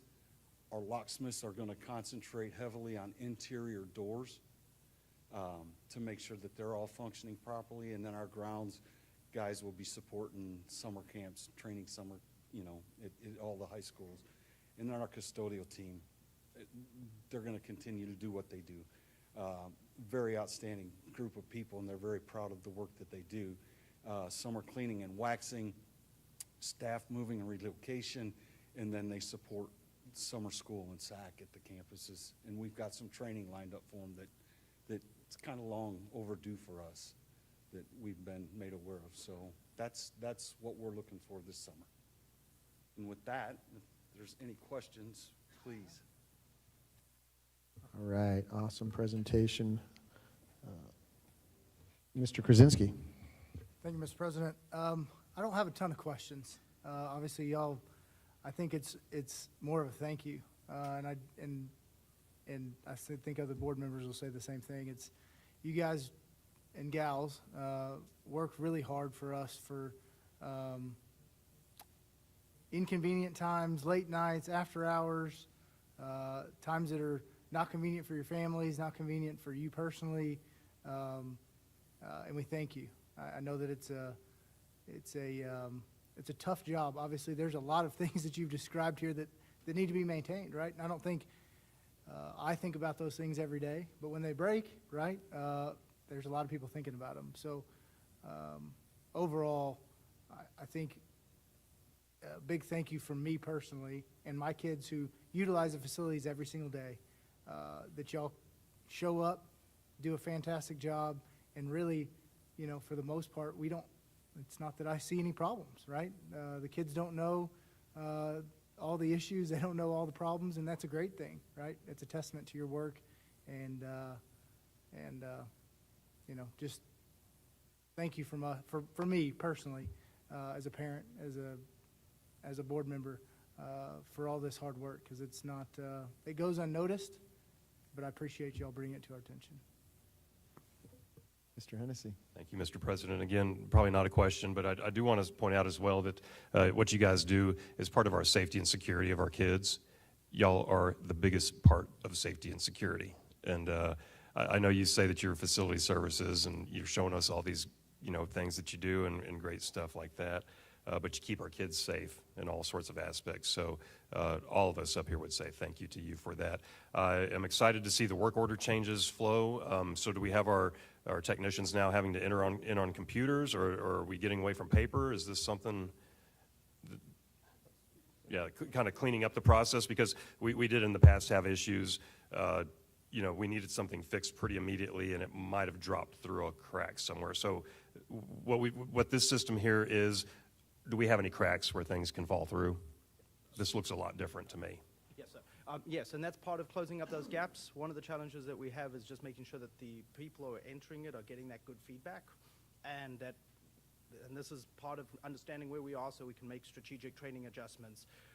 Door was broken. We went out and fixed a part of the door, but not the part that the person intended. Getting folks online, there's a great app for that. They can add a picture, training the senior associates, the AP, assistant principals, getting that information. I've been to DILT a few times talking about it. Understanding the importance of not putting in duplicate tickets. That just leads us on a rabbit trail that we can't chase. Notes get lost, information gets lost. These guys, hey, if we're waiting on, and you saw they're waiting on vendor, if we're waiting on parts, we've communicated that. Let's get that ticket out of the queue so it doesn't get lost with the tickets that aren't waiting on parts. Okay, so if we're waiting on parts, anybody that, let's say I'm at a campus, I can go into this and see, oh, they're waiting on parts. That's why. That's the part we're closing. The senior person who entered it can easily find it. Okay. We're trying to set up with technology reports where other principals and other people who did not necessarily enter it can also see that information. Understood. That's the one hole we want to close, Yeah. and then as well as some strategic reporting so we can monitor that better. I love the direction. Thank y'all so much. Y'all mean so much to us. I appreciate you. Ms. Biasotti. Thank you, Mr. President. Can they access the work order systems from their phones and computers, like on the job? It's all for these guys? Yes, sir. Okay. Yes, ma'am. Yes, these, sorry, ma'am. That's okay. There is I've been called worse. Yes, they have laptops as well as they can access the mobile device. The reporting is not their strong suit, this product's strong suit. There's a lot of functionality, so we've been developing some reporting on the back end to help these guys. And then that's that increased use that you're seeing as well. And Chris does a phenomenal job training them and helping them find it. That's great. This is a kind of catching us up to the times, right? Where this is better than the paper trail. I just want to say real quick, thank you to Trent and your team, and you guys and your teams. I know we talk a lot about teachers and how important they are for our students, but really and truly, they are very important. But you guys are what allow us to educate children. Because if the facilities were not ready and safe, then we wouldn't be able to educate these kids. So thank you, thank you, thank you. Mr. York. Thank you, Mr. President. Yeah, very well said by the trustees before me, but definitely thank you all for the job you do day in and day out. I was going to ask about the work order system, but y'all covered that, so it's really good to see implementation and going forward and the communication there. Excuse me, sorry. The one question I do have, though, is what do y'all do in your spare time? I'm just kidding. No. Thank you all very much. Appreciate it. Sorry it's a late night, but thank y'all sincerely. All right, yeah, so I think we all caught on to the work order system, right? Because we talk a lot about moving the needle. That certainly moves the needle, right? That is awesome. And then, Courtney, you hinted at it, but I think I want to highlight, you guys, you're all experts in your areas of facility maintenance, but you're also educators, right? Every single one of our staff members is either directly educating kids or enabling it. And so you're all educators, and so thank you for that. Please tell your staff members on behalf of the board, thank you for being awesome educators and dedicated to the kids of Comal ISD. And Mr. Maroney, thank you for bringing the team in here. This is awesome. We need to do this more often because this is a great way to highlight their awesome work. So thank you very much. Yes, all right.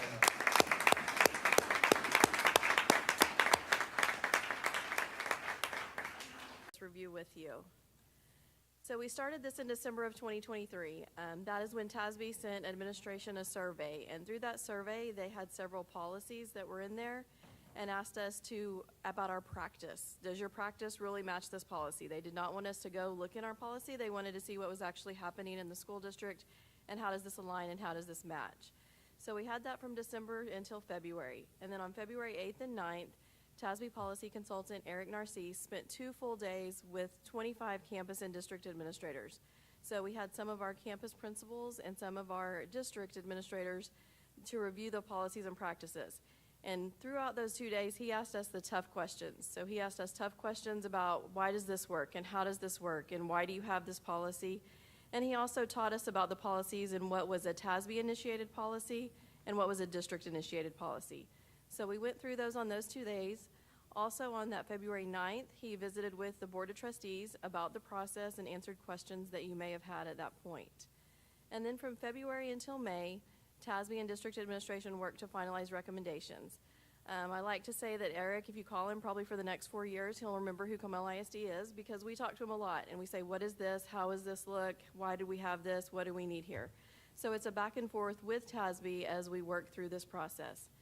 And then on May 8th, Eric came back again and presented to the Board of Trustees about the finalized process, and he also reviewed 2 policies with you. So where we're at today is the proposed changes to the board policy manual.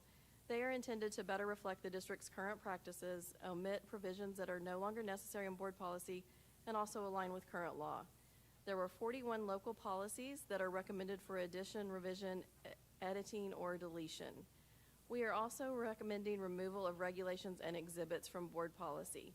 And Eric mentioned this on May 8th when he visited with you, but we are having the modified and amended regulations and exhibits. They will remain in administrative procedures. One thing that Eric didn't mention is anytime we modify a regulation or exhibit that TASB manages, we have to pay for that service. So we have to pay them a fee to change that. And we have to put names of personnel in some of our regulations. And if we just want to change one word in an administrative procedure, then we have to pay TASB to modify that change.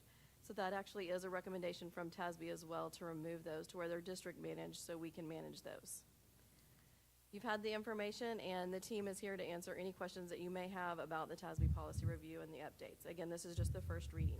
Okay, Ms. Supak, thank you very much. I challenge the board to, we got the book, and I appreciate the fact that everyone's really been reading it and looking through it. We've had some good conversations. I know there are several questions, so if the question was already brought up to Dr. Chapman's attention, we may have an answer tonight on that one. If not, we'll annotate that, and then we do have a chance at our board workshop on the 11th of June where we'll have the second half of that board workshop. I'm sure we'll knock out the budget stuff real quick, and then we'll get right on to policy that night so we can speak and also have some of those conversations on some of those areas that I know are probably going to be good board discussion items. But that being said, it's there for you, so any questions, comments, and I'm going to start with Ms. Shaw. Thank you, Mr. President. I just would like to thank Dr. Chapman and his direct reports. Being the new person with not a great institutional history, I went through the policies. I think I had probably almost 4 pages of questions, notations. Most were, what's the rationale for this change and so forth. And I'm just so grateful that, you all made time for me the next day to gather, and we walked through every single one of my questions and just made everything much more clear. I have a much better understanding, so thank you. Mr. York. Mr. President, I think one of the things that I don't want to add any more workload on all you all, because I know you've been bored with this for some months. But I think, Dr. Chapman, and I know during our visit today we touched on some things, but as I've gone through and majority of, well, I won't even go there. I'm wondering if in revisions and edits, if there's a way to, and I know with 1,083 school districts or 1,100 school districts with all different sizes, this may be impossible to do, but I'm going to ask the question. Is there a way with any revision and edit that we can show in comparison to like districts, if their policy reflects the same or similar, maybe just a handful of districts? Again, for some reason, have been looking at CFB, Carrollton Farmers Branch policies. I don't know why that district just came to mind, and I've been going through it and comparing. But is there a way to do that without adding a whole lot of workload? Yeah, and so that's what Eric's for, right? And so whenever we sat down for those days, he pulled 30 some odd. I don't know the number exact. Pulled 30 some odd and goes, your policies or your practices don't match the norm. So let's talk through these, because we only had a select few that we went through.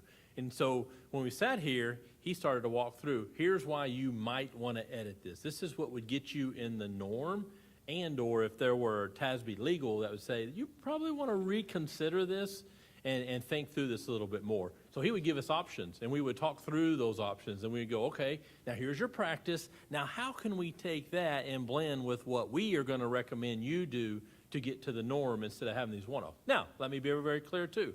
There are going to be one-offs in every district as well. So you're going to have policies that we've had situations that have happened in our district that maybe other districts haven't experienced. And so we talked through some of those and said, well, we really need to keep this because we have some history behind a situation. He goes, understood, I agree. But everyone that was different than the norm, he actually pulled, and it wasn't us pulling it, that he talked through to go, let's explain a little deeper. Here's maybe some better language that you may want to use. Okay. And I do remember him saying I think it was 35 districts. And again, too, it's a deal where if procedure, you're really coming to look at policy based on procedure that you're currently doing. Correct. And so I get that too. There's just some of them that, you can just pick on, again, the CH. Mm-hmm. You can pick on CV, CW. And I don't think CW is, well, but forget CW, CH, CV. So again, based on the history of where me as, for instance, a board trustee that, came into in 2012 dealing with some improprieties of years prior. Sure. I don't want to have those conversations because that's not a reflection of Dr. John Chapman nor any of the staff that's here today.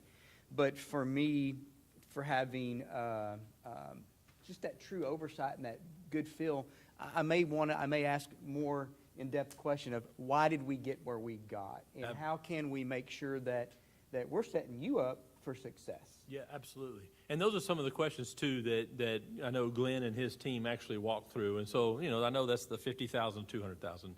And so it's having some of those conversations on the efficiencies and inefficiencies of that due to inflation that we have today. Now, the recommendation was much more than that amount.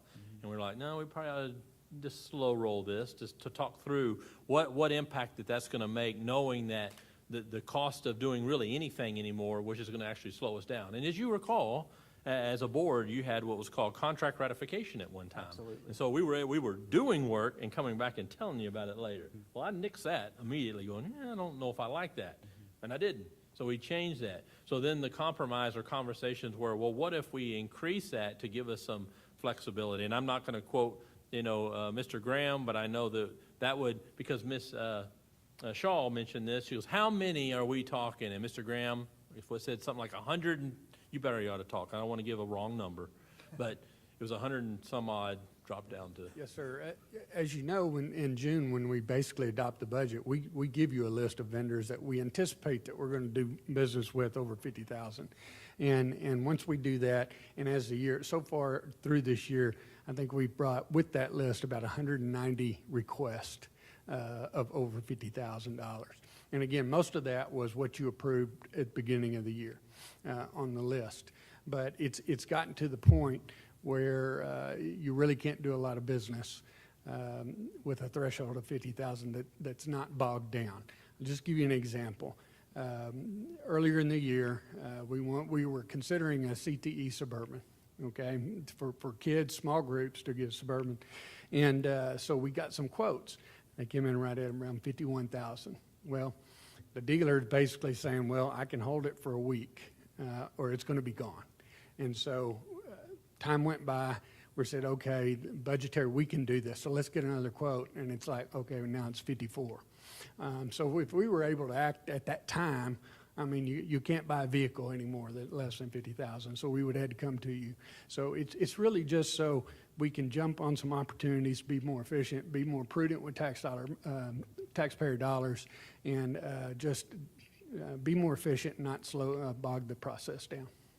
And so one of the questions we also had is what would be palatable that would help and alleviate some of the grunt work, so to speak, on some of these purchases, and that's where we came up with the 200 instead of going with a much higher recommendation long term.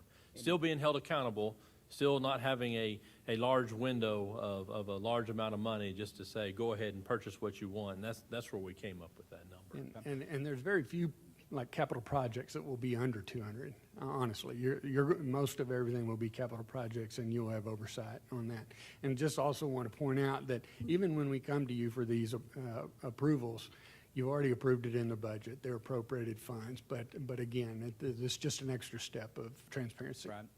And I think for, excuse me, again, for us, it's just the checks and balances, dealing with the governance and oversight there. But one thing too is I don't want to hold back the progress there and the needs, necessities.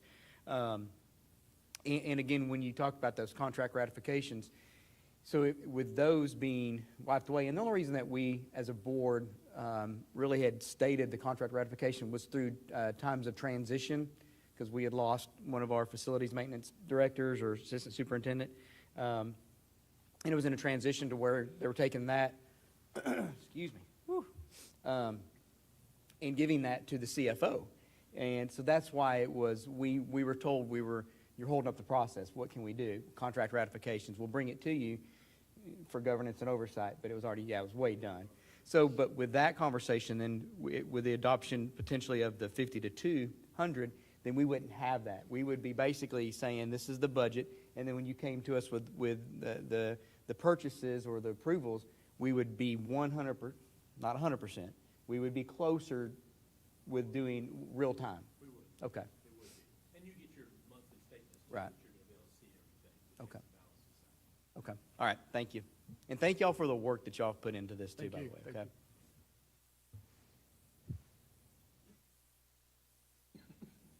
Mr. Hennessy. Thank you, Mr. President. Since we're not getting into heavy debate tonight, just kind of. Well, we can have a conversation up here. It's certainly an option. But, we will have the next option in the workshop as well. But please, we definitely want it to be brought up at a minimum. So again, as Mr. York pointed out, CH is something that, certainly draws attention as our job for governance and oversight. I'm not looking to impede any progress of the school district and their purchases, but at the same time, that is why I sit up here, is to provide oversight of processes such as these. So I would like to be able to have some sort of discussion about, well, I don't know if that's technically legal. I have a little bit of issue trying to drag myself to the end number that we're looking at right there, and I'm hoping that maybe through discussion that I might be enlightened and see something differently. Another one that I'm particularly curious about as well is CI. It's the disposal of school properties. Again, that kind of ties into the oversight issue as well. I do remember that very rarely have we ever been brought anything regarding school property disposals. I believe the last time was the school buses. We had 9 school buses, I believe, where we drilled their engine blocks out, and that was brought to us. I still believe that if we're going to be determining property to no longer be useful to the school board at some sort of value threshold, that we need to still be involved in that process and made aware of that process of what those items might be. That is, again, my personal feeling on this. Again, at what level, yet to be determined. I would imagine that would be a pretty high level number, more than a single school bus, value. So that kind of gives y'all some idea of where I'm at. EIE, I would also like to at some point have a little bit of clarity regarding the amended standards for mastery. I believe this, if I'm just going off memory right now, is for our students. I just want to be sure that we as a board understand what this policy says, and maybe I'm misunderstanding it to some degree, but I certainly want to be sure that any child that we say is ready for the next school grade is certainly ready for that next school grade. So there might be some discussion required for that, just because I don't fully understand what that policy is trying to tell me, or the changes of that policy is trying to tell me. I can speak to that. Yeah, EIE, just to clarify, that's part of the 87th legal rule, legislative rule, and is already in our EIE legal, so that's why we didn't need it to be redundant. So we didn't take it out. It's already in in policy, so we didn't need it. TASB just recommended that it didn't need to be in our local policy So as that well. was So one of the we ones did that we not just remove. moved. Okay. That was just that cleanup of that Okay, thank policy. you. And I do have listed here, I know the rationale for some of the others. Although they were removed from our policy, they are still within our district. Still. They are still in print, they are still Absolutely. functional, they still hold value and weight. Absolutely, So I'm fully yes. aware of that as well, too. I just wasn't aware that EIE was one of those. Okay. Yeah, do we want to go back? Well, and- so, Mr. Henry, so I definitely want all definitely the question areas brought up tonight, so we can annotate those, and the Dr. Chapman's team have time to prepare for the workshop. But the 50 to 200, I'd already written that down, as that's the first one we're going to tackle at the workshop. Okay. Policy, because certainly want Ms. Jones to be here. She had to leave early tonight due to family concerns, so I definitely want the whole board there for that. Okay. Yeah, that's that one. But And I'm fine with that, Okay. so I guess what I'm doing now is just making the announcement of the things that I find I would like to have a yes, discussion and I regarding. apologize for not making that clear. One last one would be FFAC, which is the Wellness and Health Services Medical Treatment, specifically regarding to off-campus distress. If a student is facing some sort of medical distress off-campus, I'm assuming, again, the rationale on that is that it might be somewhere else, but again, through policy, it's not extremely clear. So I just want to be sure what the rationale behind that deletion of FFAC, or at least a portion of it, relating to off-campus distress. And if it's an easy answer, you guys can jump in and answer, but if it takes some research, we'll just table it for the workshops. Yes, sir, thank you. Okay.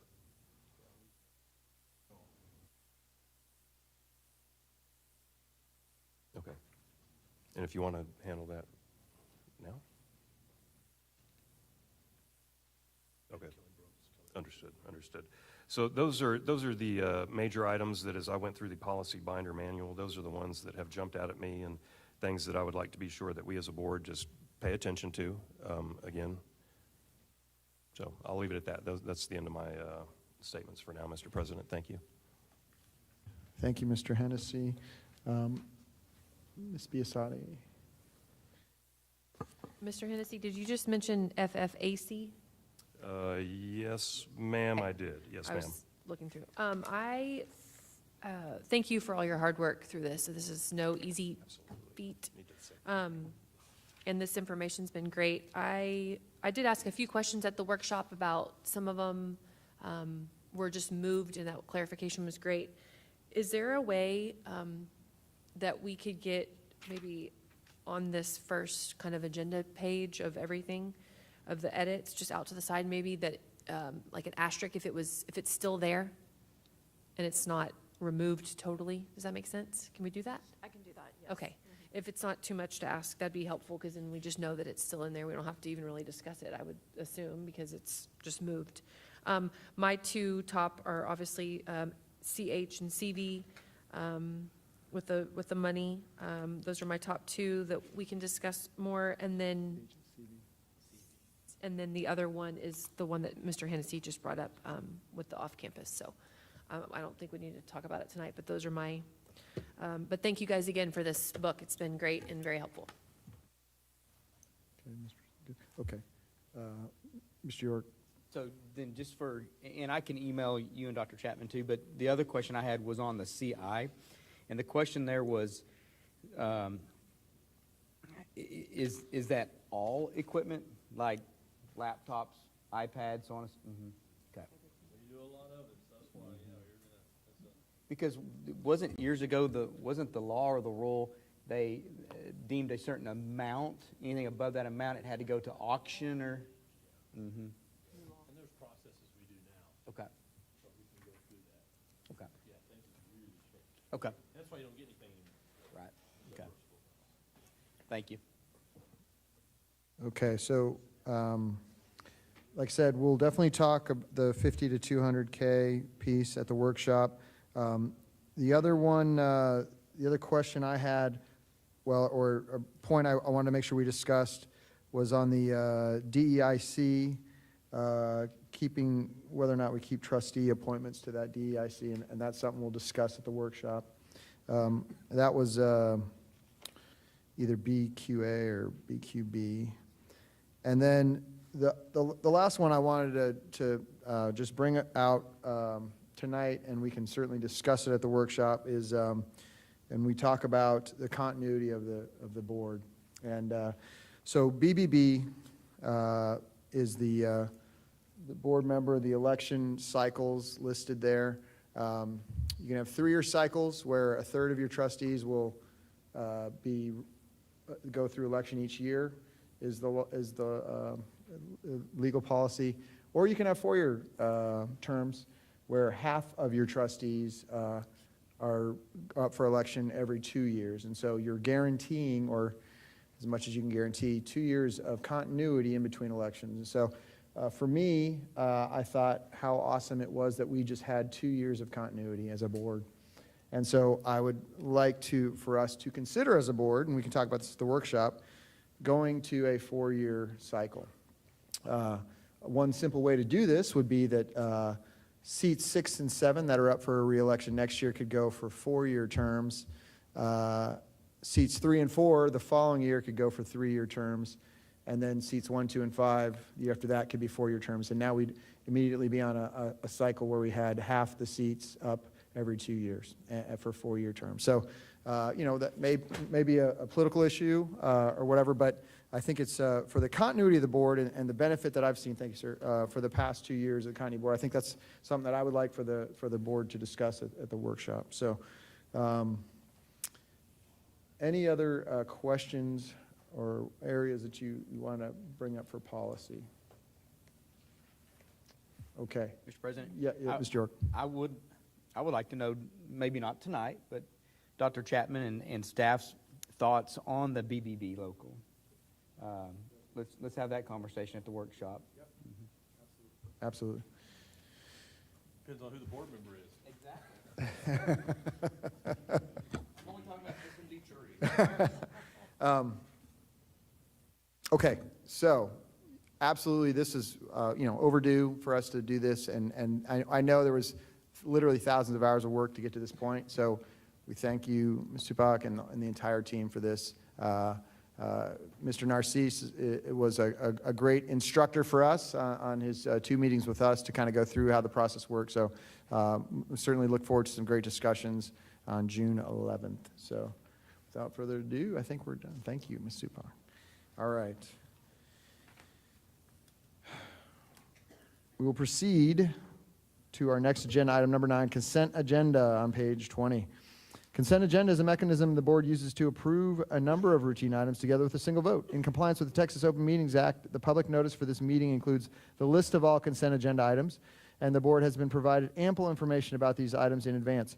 Prior to any action taken on the consent agenda, board members may request withdrawal of individual items for clarification or discussion.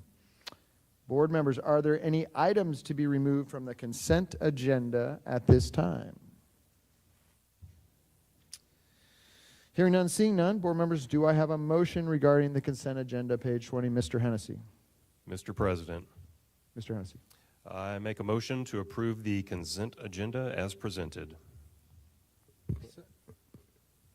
All in favor? Okay, with a vote of 6 in favor, none opposed, the motion carries.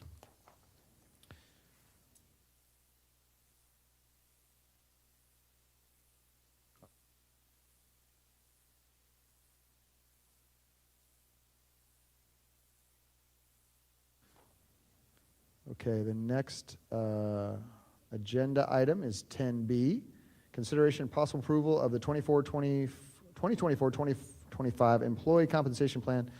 Ms. Supak, come on back up. Yes, good evening again, President Garner, board members, and Dr. Chapman.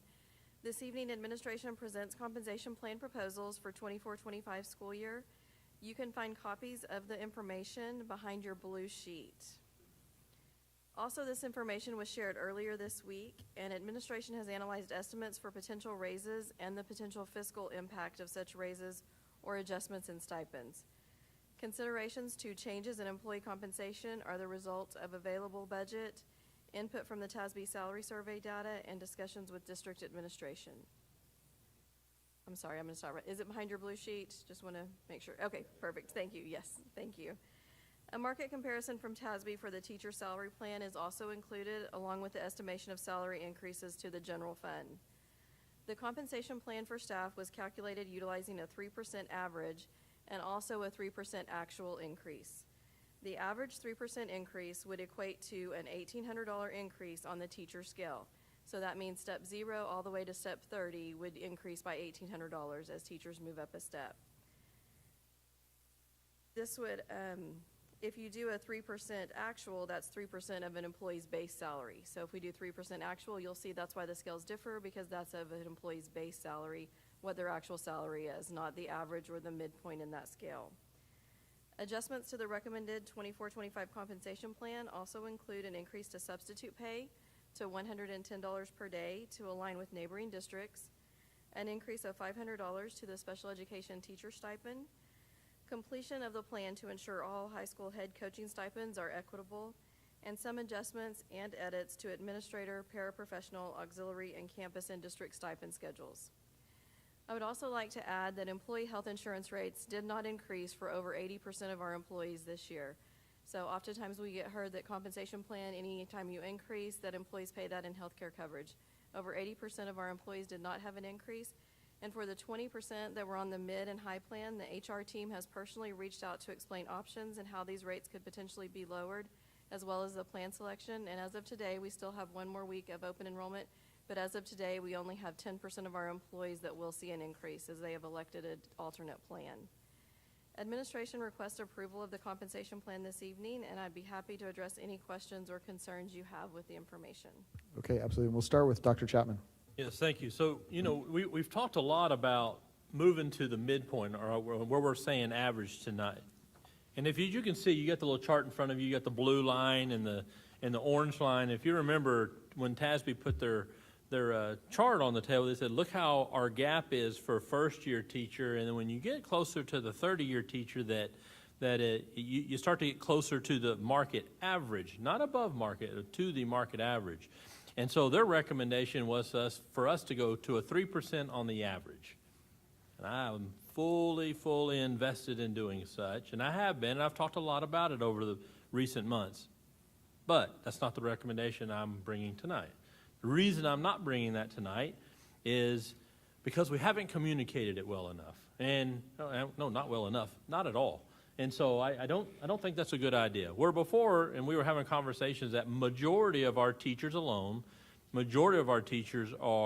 less experience. As you know, many teachers are getting out and few are coming in, and most that we're hiring are newer teachers.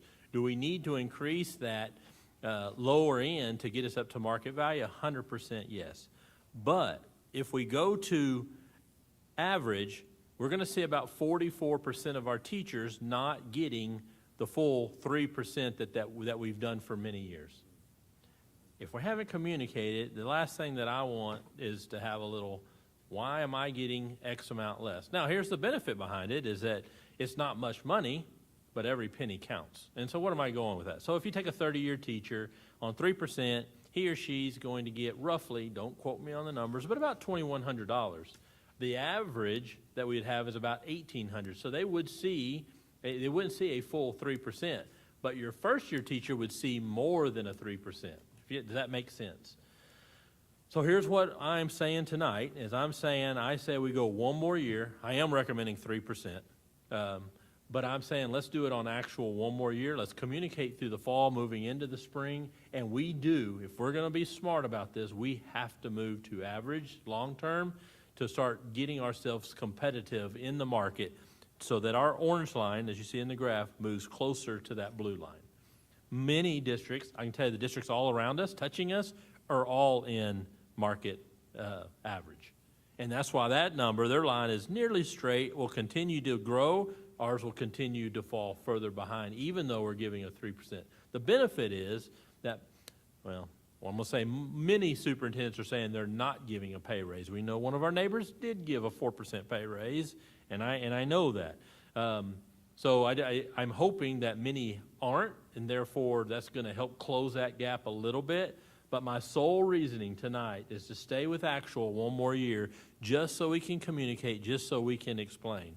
Another piece that I want to touch real quick is the insurance. And kudos to Ms. Shupak and the team, and where most are going to not see a deficit when it comes to insurance. Meeting with a group of superintendents on Wednesday, some districts on TRS, we're not on TRS, are going to see a $300 increase per month. If their number they quoted in the public meeting the other day was $300 per month increase. Guys, we're not seeing that. And so that's a hoorah for us. And so a 3% actual is a 3% actual. You know, how many times have we been talking about insurance and we go and boast and we give a 3% pay raise and insurance ate up every bit of it? And actually saw less in their paycheck per month. So my recommendation tonight, you have both documents here in front of you, 3% average, 3% actual. Long term, be smart. We do need to go average, but I think we need to communicate this, be more transparent, let our people see it, know it, understand it, before they just hear about it on the street. That's my recommendation. Thank you, Dr. Chapman. Okay, Mr. York. So again, thank you, Mrs. Shupak, for the presentation and the work there. And so really what I hear, I was going to be a smart aleck. I can't be a smart aleck tonight. Yeah, I can. What I hear there is Dr. Chapman has all the faith in the world in the legislature that they're going to fix public education finance, and so that one more year with a 3% action. No, sir, I'm saying we're going to be in debt this year and more next year, and that's just the way it's going to be. Gotcha. Okay. Thank you. That's it? Ms. Biasotti. Thank you, Ms. Shupak and Dr. Chapman. I greatly appreciate your willingness and push to be transparent with our staff, because I 1,000% agree that we have to communicate these changes. I would support that change because of the long-term benefit of it, but going straight to average right now, I think we'd have an absolute uproar. So I love the actual. The only question I have is it's not a secret, we're in a crisis with money. The state is not doing anything, and we just need to plan that they won't. Can you just maybe elaborate on why the 3% versus a 4% recommendation? Yeah. So you're already talking, and you see the numbers in front of you. You're both of them are actually $6.7 million, and I don't have the page in front of me, but I know it's $6.7 million. Yeah. So you can see the two. It's peanuts between the two, right?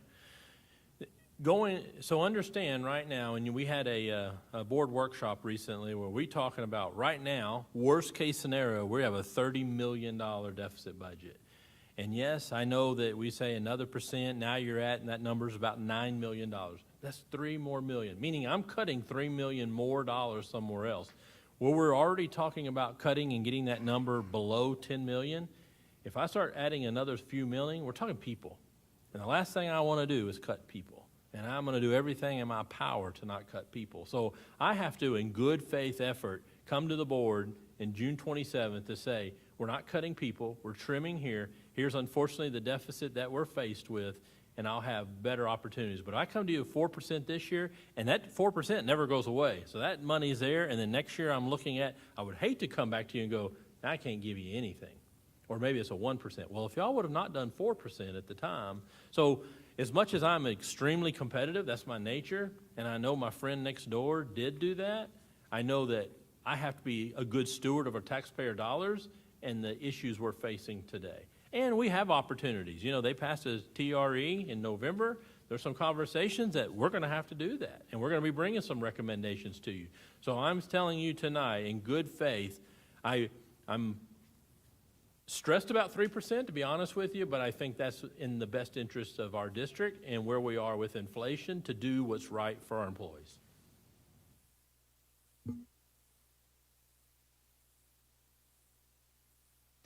Thank you. And that is, I love that you're able to share that, because, I mean, I think I would agree that we have to do something, but we have to look at the future as well, and the money's not there, but we know we have to plan accordingly because of our of our duty towards taxpayers.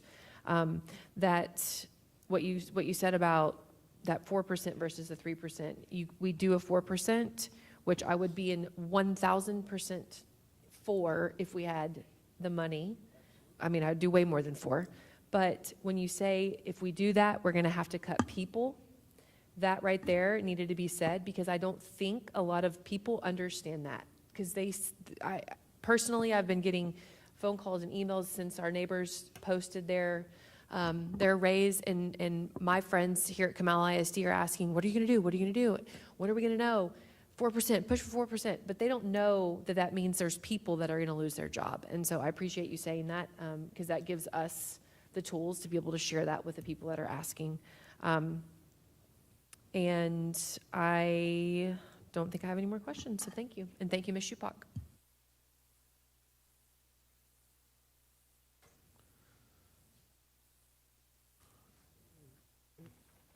You can go.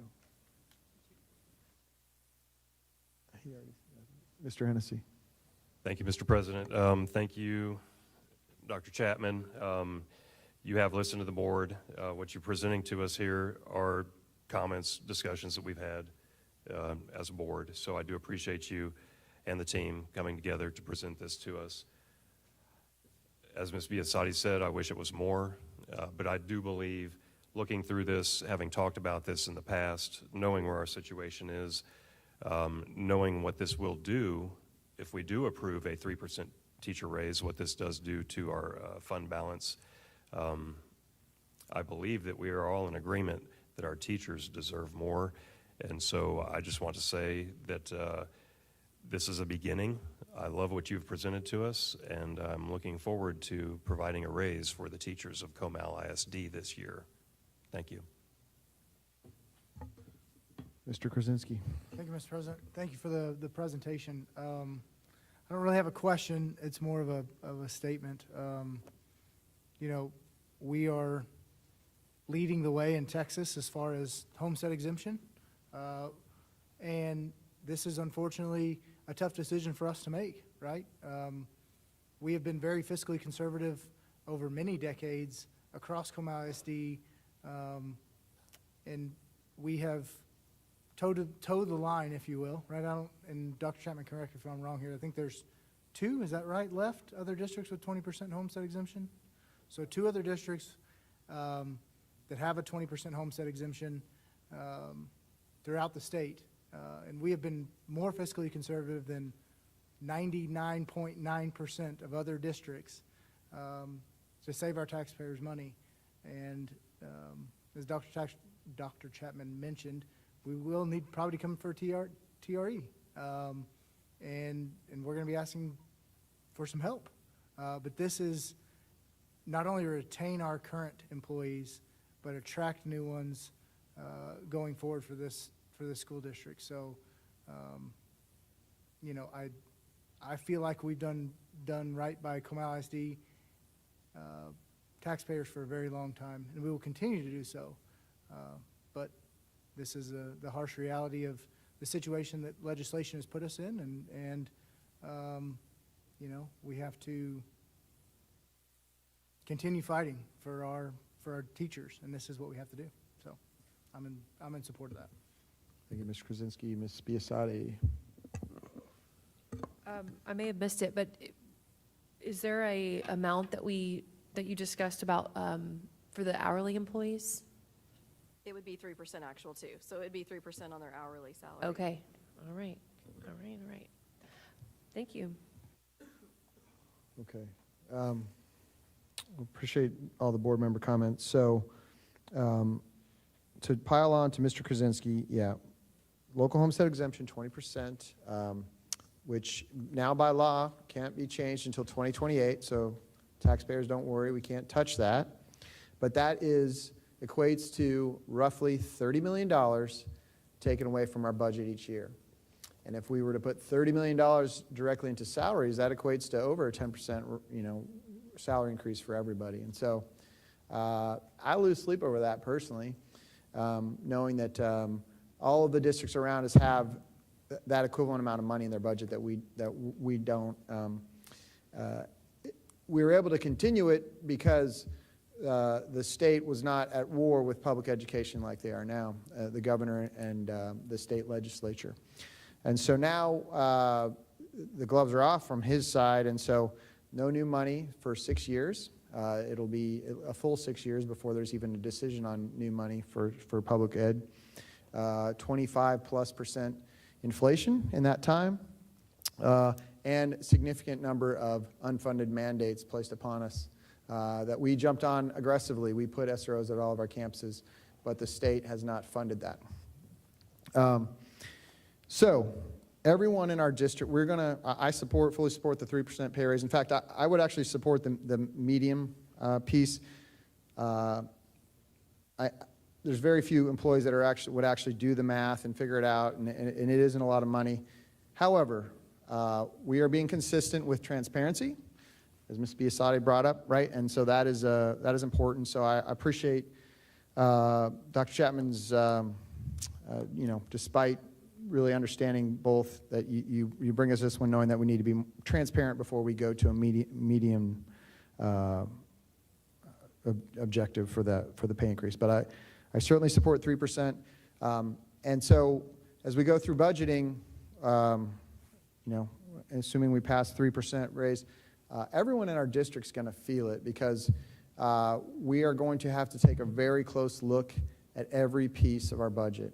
And so every department is not going to have the money they need. Athletic teams are going to be riding yellow school buses to their events. There's some things that everyone's going to feel the pain of a smaller budget. And so we're going to have to take aggressive cuts. But paying our staff is more important than all of those things, and this is where we're at. I do encourage Dr. Chapman to get a committee going on this issue, and I know we've talked about that. And we need more community members to understand the dire straits that we are in based on state legislation. And so we hope to educate more people, get them involved on what's going on with school finance, particularly at Comal ISD. And absolutely, we need to start talking about a TRE. And unfortunately, it's copper pennies only, but we need more revenue to properly compensate our teachers and try to get closer to the average in the local area. I think I've rambled on enough on that. Any more items on this? Dr. Chapman, anything else to add on? Yes. The only thing is, if you do make a motion tonight, I ask that you use the word actual increase and not average. And you have a pink sheet in front of you. Mr. President, Mr. York. I move to approve the 2024-2025 employee compensation plan with a 3% actual increase. Is there? Oh, yep, you were correct. Second was appropriate. Is there any further discussion? All in favor? With a vote of 6 in favor and 0 opposed, the motion carries. Thank you, Ms. Supak. Thank you. Okay, we've reached item 10C. The next item is 10C, consideration and possible approval of the school nutrition program's food service management services RFP 24-08. Mr. Graham. Yes, sir. Mr. President, Board Member Dr. Chapman, I don't know if you're familiar with the movie Groundhog Day, but here we are again. And we were informed this morning from TDA that they're still not ready to approve the current RFP and contract. So they notified me this morning that there would be no action to take tonight and that we will revisit this next month. Yeah, so here we are. We're now tabling something that they asked us to do, and so that's where my frustration lies right now. Is, we're rolling right along, and then they required us to go back out for an RFP. We did what they asked us to do. We went through the whole process, and now here we are. Now 60 days to where hold off, wait, don't have your board do anything until we approve it first, and so. We're doing what they're telling us to do, but they keep pushing us back. So we'll bring something back to you June 27th, maybe. Mr. Hennessy. I do have a question regarding this. So originally they wanted us to go through to this process, and then a new contract would be assigned starting July 1st? That's correct. Are we still held to this timeline of July 1st? unless they tell me different. Yes, sir. Okay. That's a really narrow window there. Yes, sir, I agree. Okay, thank you. Mr. York? Mr. President, I do think it's critical to point out, too, that with every year with anything that we do with food service, that TDA always holds the last word. No matter if we vote to do one thing or another thing, TDA has to approve. We've had years where, again, we wanted to increase the average meal cost, and we approve it, or we don't, and then TDA comes back month or months later and says if they've approved it or not. So, you know, definitely good conversations to continue to have with what we're being asked to do. But once again, no matter what action we ever take, TDA will still have the final say. So, Mr. Krasinski? Thank you, Mr. President. I would just, obviously, Dr. Chapman said we'll push back. You know, no matter how we vote on June 27th, I think it obviously puts our school district in a awful situation from a staffing perspective, from a turnover perspective, to wait this out. So I hope that, I know Dr. Chapman will and staff will push back heartily on the impact that delaying this has had. So. All right. Well, that is certainly frustrating, but thank you, Mr. Graham, for Thank the you, Board. update. Okay. Announcements.